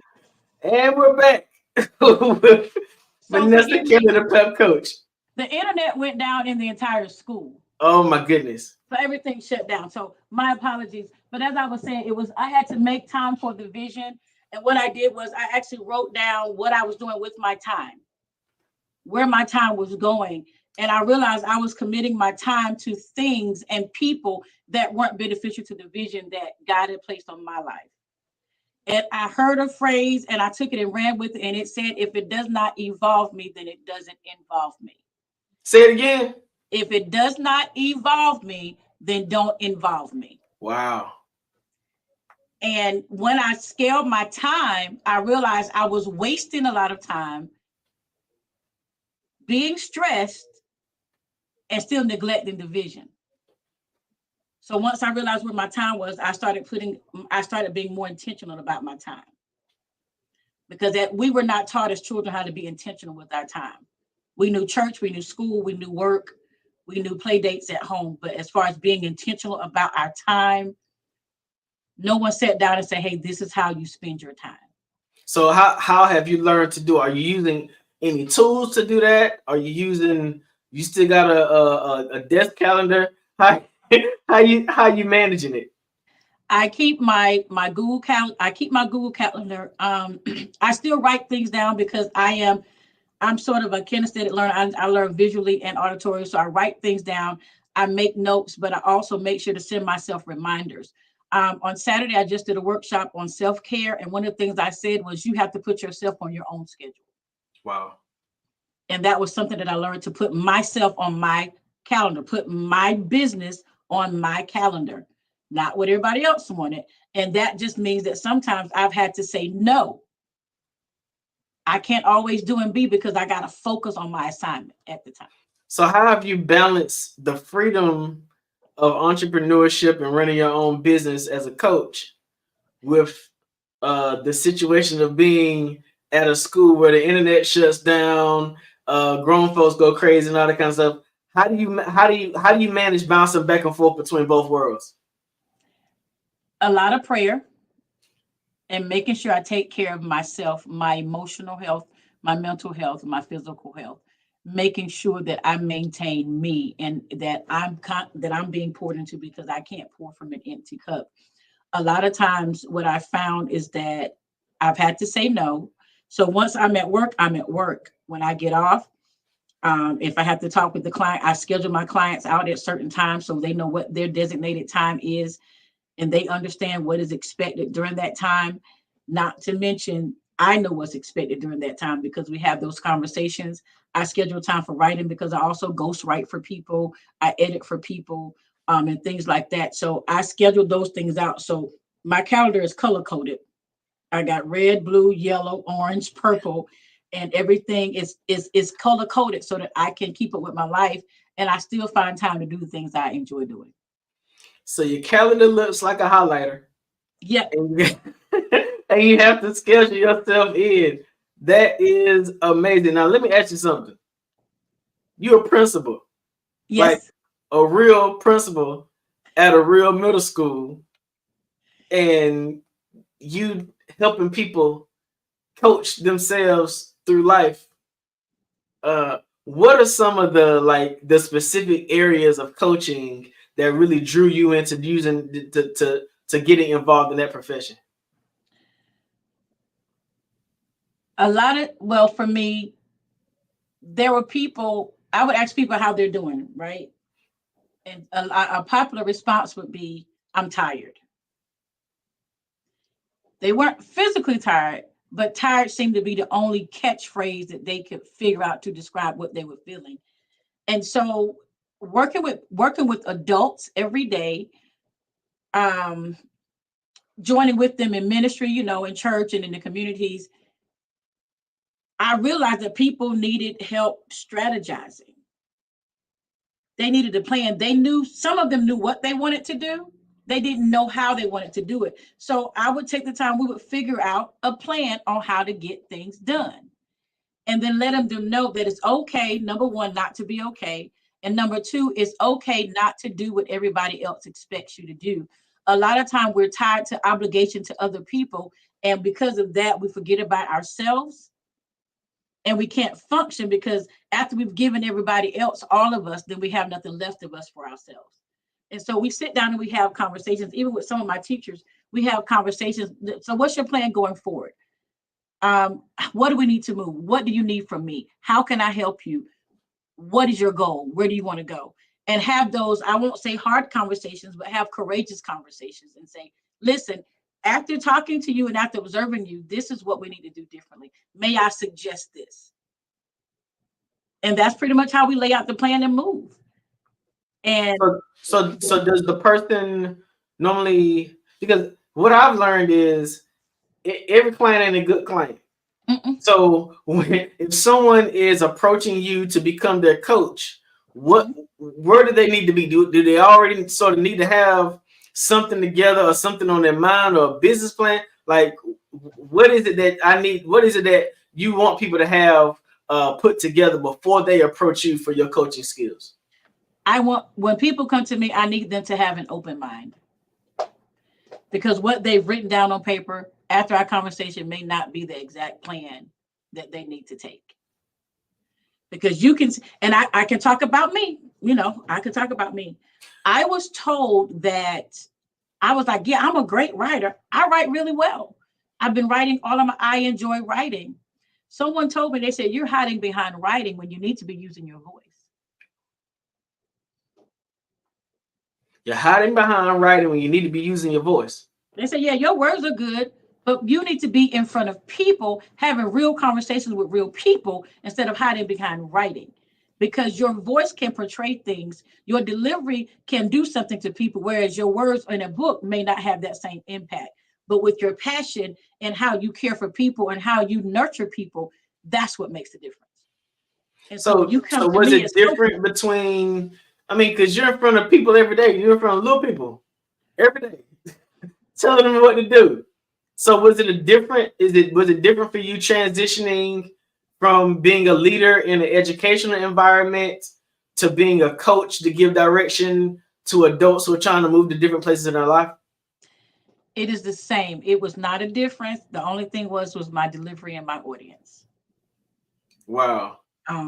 It wasn't a difference because at the end of the day, people are people.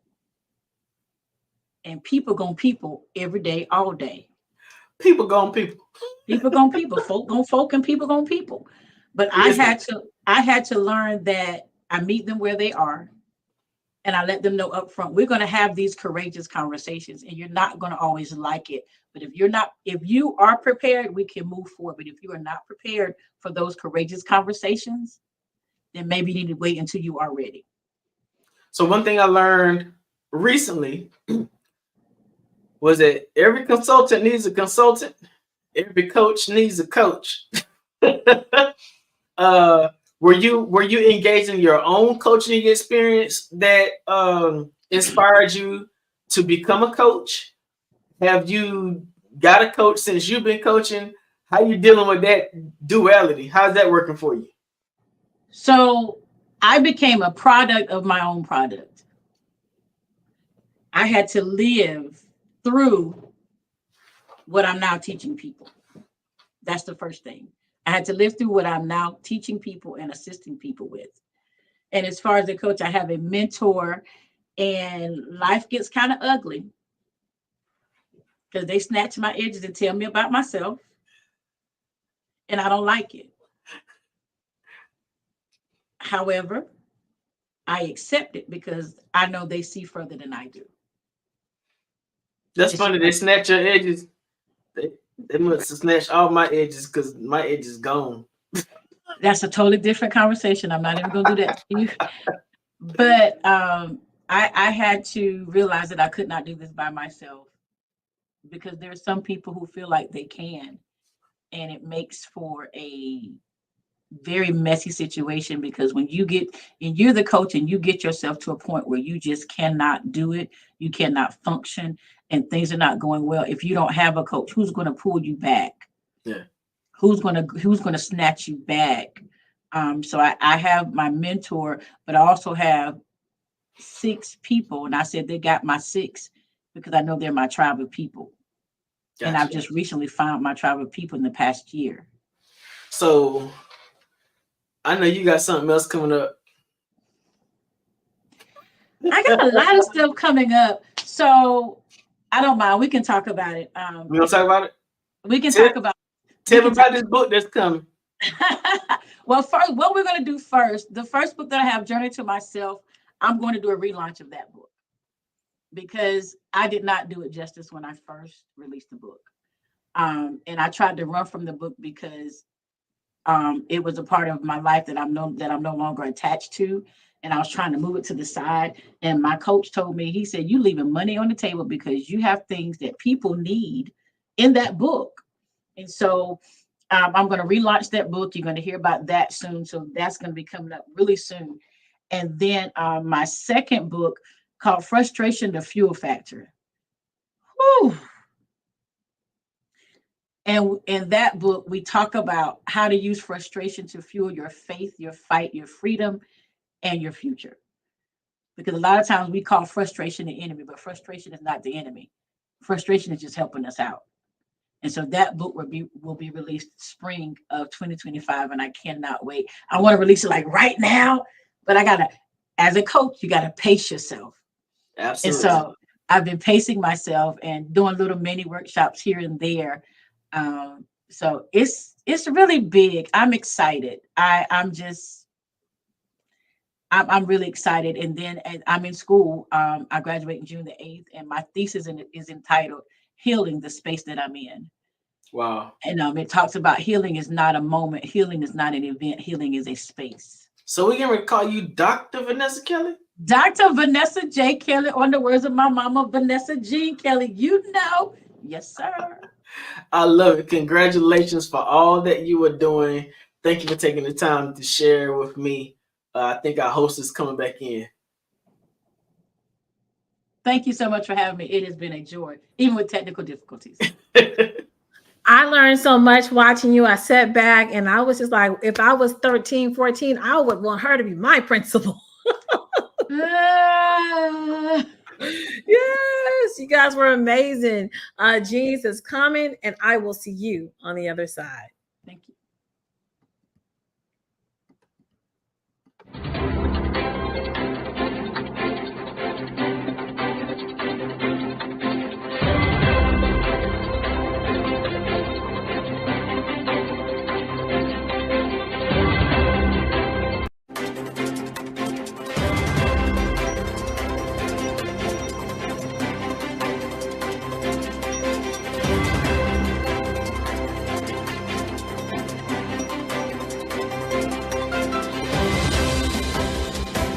Absolutely. So our coaching program help people that have the lack of time, that lack strategies, and lack the confidence to go after their dream life. So we help them implement tools. We help them implement, I love to leave the inherited lack of finances or the education behind finances. But it wasn't until I lost my firstborn, my only son, that life changed for me. And where I was going after it all, living the corporate life, hit my 6-figure income, and living in my dream house with my dream man, driving my dream car. Wow. I nearly lost it all. Wow. When I lost my son. And so I realized it only takes one financial catastrophe that can change your entire life. That's what made me start All New Beginnings. Because no matter what's going on in life, there's a new beginning. And because of that, we develop a program called Wise Minded. My little slogan is, don't just dream it, let's live it. If they want to connect with you or work with you, what is the best ways for them to be able to do that?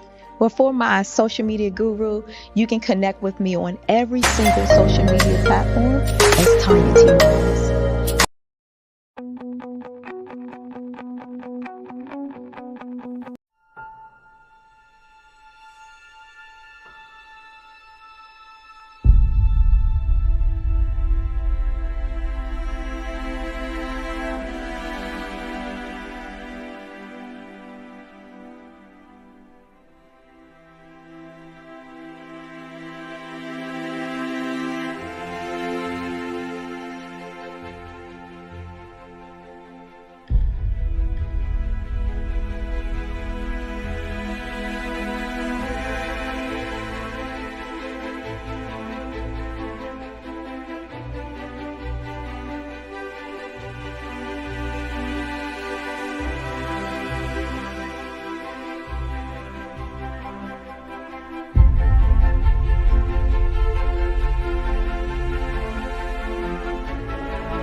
I am from Washington, D.C., but I was raised in Durham, North Carolina.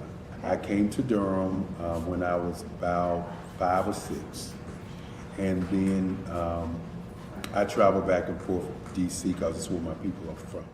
One of the unique things about my family is my mother, she's also an artist. She does quilting, and she does a lot of artistic things. And then my son, he draws with both hands, his right hand and his left hand like I do. So that's kind of a family trait. And then my other son, he's a videographer, and my daughter, she works, she's a regional vice president for Sunglass Lab. When you start out drawing and sketching, you want to continue to explore, you know, each avenue. I do pastels, I do pen and ink, I do painting, I do acrylics. I haven't done oils yet, but I try to do all facets of art. What I say to a lot of times to people is, you know, you can't put yourself in a box when you're an artist. You have to explore. And over the course of my life, I've tried to explore different mediums. I also do sculpture as well. I choose my subjects by the intensity that they have in their faces, or the intensity that somebody is moving, because I do more than portrait drawings. I also do I do abstract, and then I do figurative drawing also. Well, what happened in this particular show is that I started out trying to come up with something that would be a little bit different than what everybody else is doing. So I was working on a Barack Obama show, and they wanted me to do some paintings of Barack. And so what I did was, because of the deadlines, I kind of did it kind of fast. And then I realized when I was doing it fast, I enjoyed it. And so then I started doing other pieces the same way, and I started to enjoy those pieces also. And so I came up with this particular style, and it's a style of lines and colors. And what's interesting is that when I was in college, I did a show called Lines, Colors, and I talked about the boldness of the blacks, the hotness of the whites, and this is how this has come about, later on in my life. And the colors comes from a lot of the entertainers that I work with, where they wear different colors. They don't wear, your plain reds or your whites. They wear different colors, and so that's also another piece of what's giving me the colors. The subtitle of this show is Faces That Speak Life. That's real critical. Faces that speak life. Each one of these pieces is a life source and a life energy that's being put on display for people that are looking at them. I always say in terms of my art, it's not important that I draw them. It's important what you get out of what I draw. I don't try to just draw it because you like it. People wanted me to do prints. I didn't do prints. People asked me to do different people, but the people that I choose are people that make a difference in the lives of people in the world. So the human landscape idea was, again, as I say, the lines represent your emotions, it represents your ideas, and it represents your journey as a human being. And that's why you get the different pieces and the different looks. And as you notice, I try not to do one look that looks alike another look. And that's what's the most important part of this show.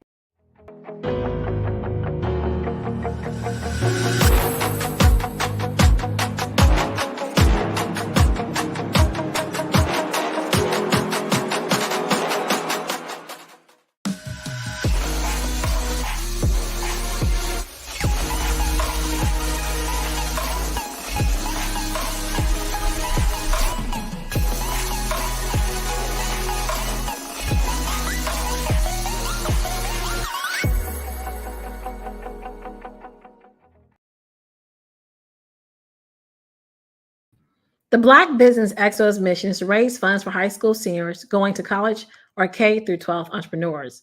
The expo is a fundraiser for students. You may go to www.blackbusinessexpousa.com to donate to the scholarship fund, or use Cash App that's on the screen with $BBXUSA. Our goal is to give laptops and up to $5,000 to 10 students. Students can register online at www.blackbusinessexpousa.com. Every dollar counts, so we want to remind you to donate to the scholarship fund. I want to thank our Black Business Expo USA sponsors for March 2024, NC100, Moody Capital Partners, Suede Soul, Lotus Richey Coaching and Training, Carolina, Virginia Minority Supplier Development Council, Step Management, the Hello LLC, Barbara H. Smith, LLC, Margie McLean Foundation, Incorporated, Genius is Common, Earth Essentials, 5-Star, BDM Media, Milani Shani Global, Executive Women's Success Institute, The Quality Coaching Company, Superwoman Business Services, Creative Force Studios, Lee Entertainment, Artistic App Design, Black Business Expo USA. Genius is Common, and I will see you on the other side. I am Black Business. From the moment I wake until the time I sleep. Yes, I am Black Business. I am Black Business. Tell me, are you Black Business? I am Black Business. Do you support Black businesses? Listen, I support Black business because I am Black Business. Black Business Expo. one of the largest business showcases in the history of black business in the world. The world! Sign up today at www.blackbusinessexpousa.com or call 919-308-9090. I am Black Business.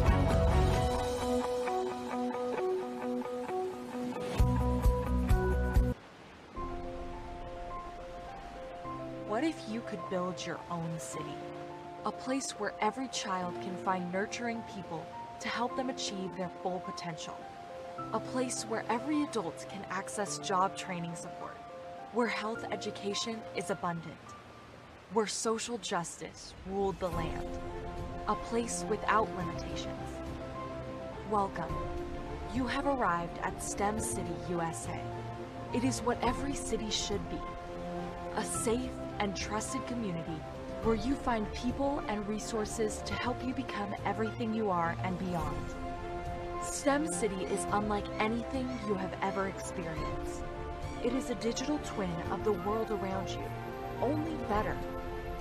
STEM City is about energy and soul renewal. It is more than a digital world. You can almost feel the power of live cultural events, music, and theater. STEM City promises a better future for children with caring mentors and hands-on activities with dedicated tutors to support our youth. STEM City is your passport to a healthy lifestyle with weekly events addressing our community's many issues. STEM City is your financial well-being with helpful information on wealth management, career advancement, job training, and so much more. STEM City is the community you deserve.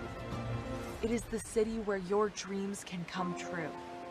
STEM City USA, a place in the sky that is accessible to all who reach for the stars.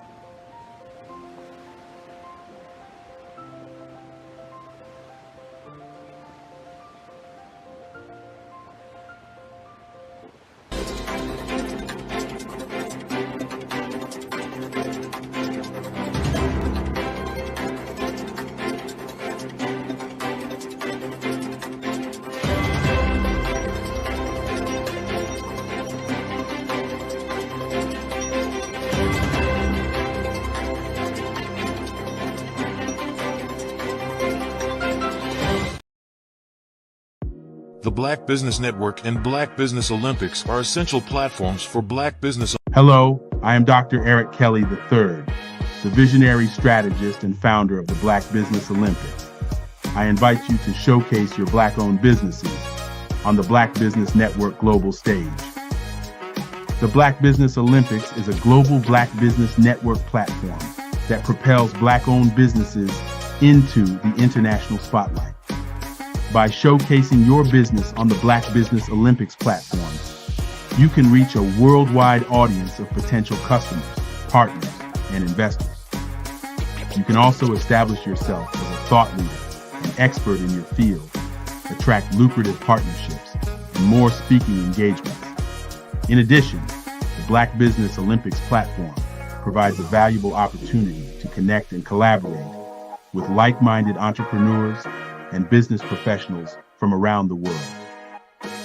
This can lead to new business opportunities, ideas, and relationships. Finally, by sharing your story and expertise on the Black Business Olympics platform, you can inspire and empower others. This is a powerful way to make a positive impact on the world and leave a lasting legacy. If you are a Black-owned business owner, I encourage you to seize the opportunity to showcase your business on the Black Business Olympics platform. It is a once-in-a-lifetime opportunity to make an indelible mark on the world. Be one of the 1,000 visionary entrepreneurs who are changing students' lives, shaping industries, and leaving an unforgettable legacy for their families. Unleash your voice on our global stage and watch your business thrive. Black Business Olympics is one of the largest Black business showcases in the history of Black business in the world. Yes, the entire world. Just give me a call today at 919 308-9090.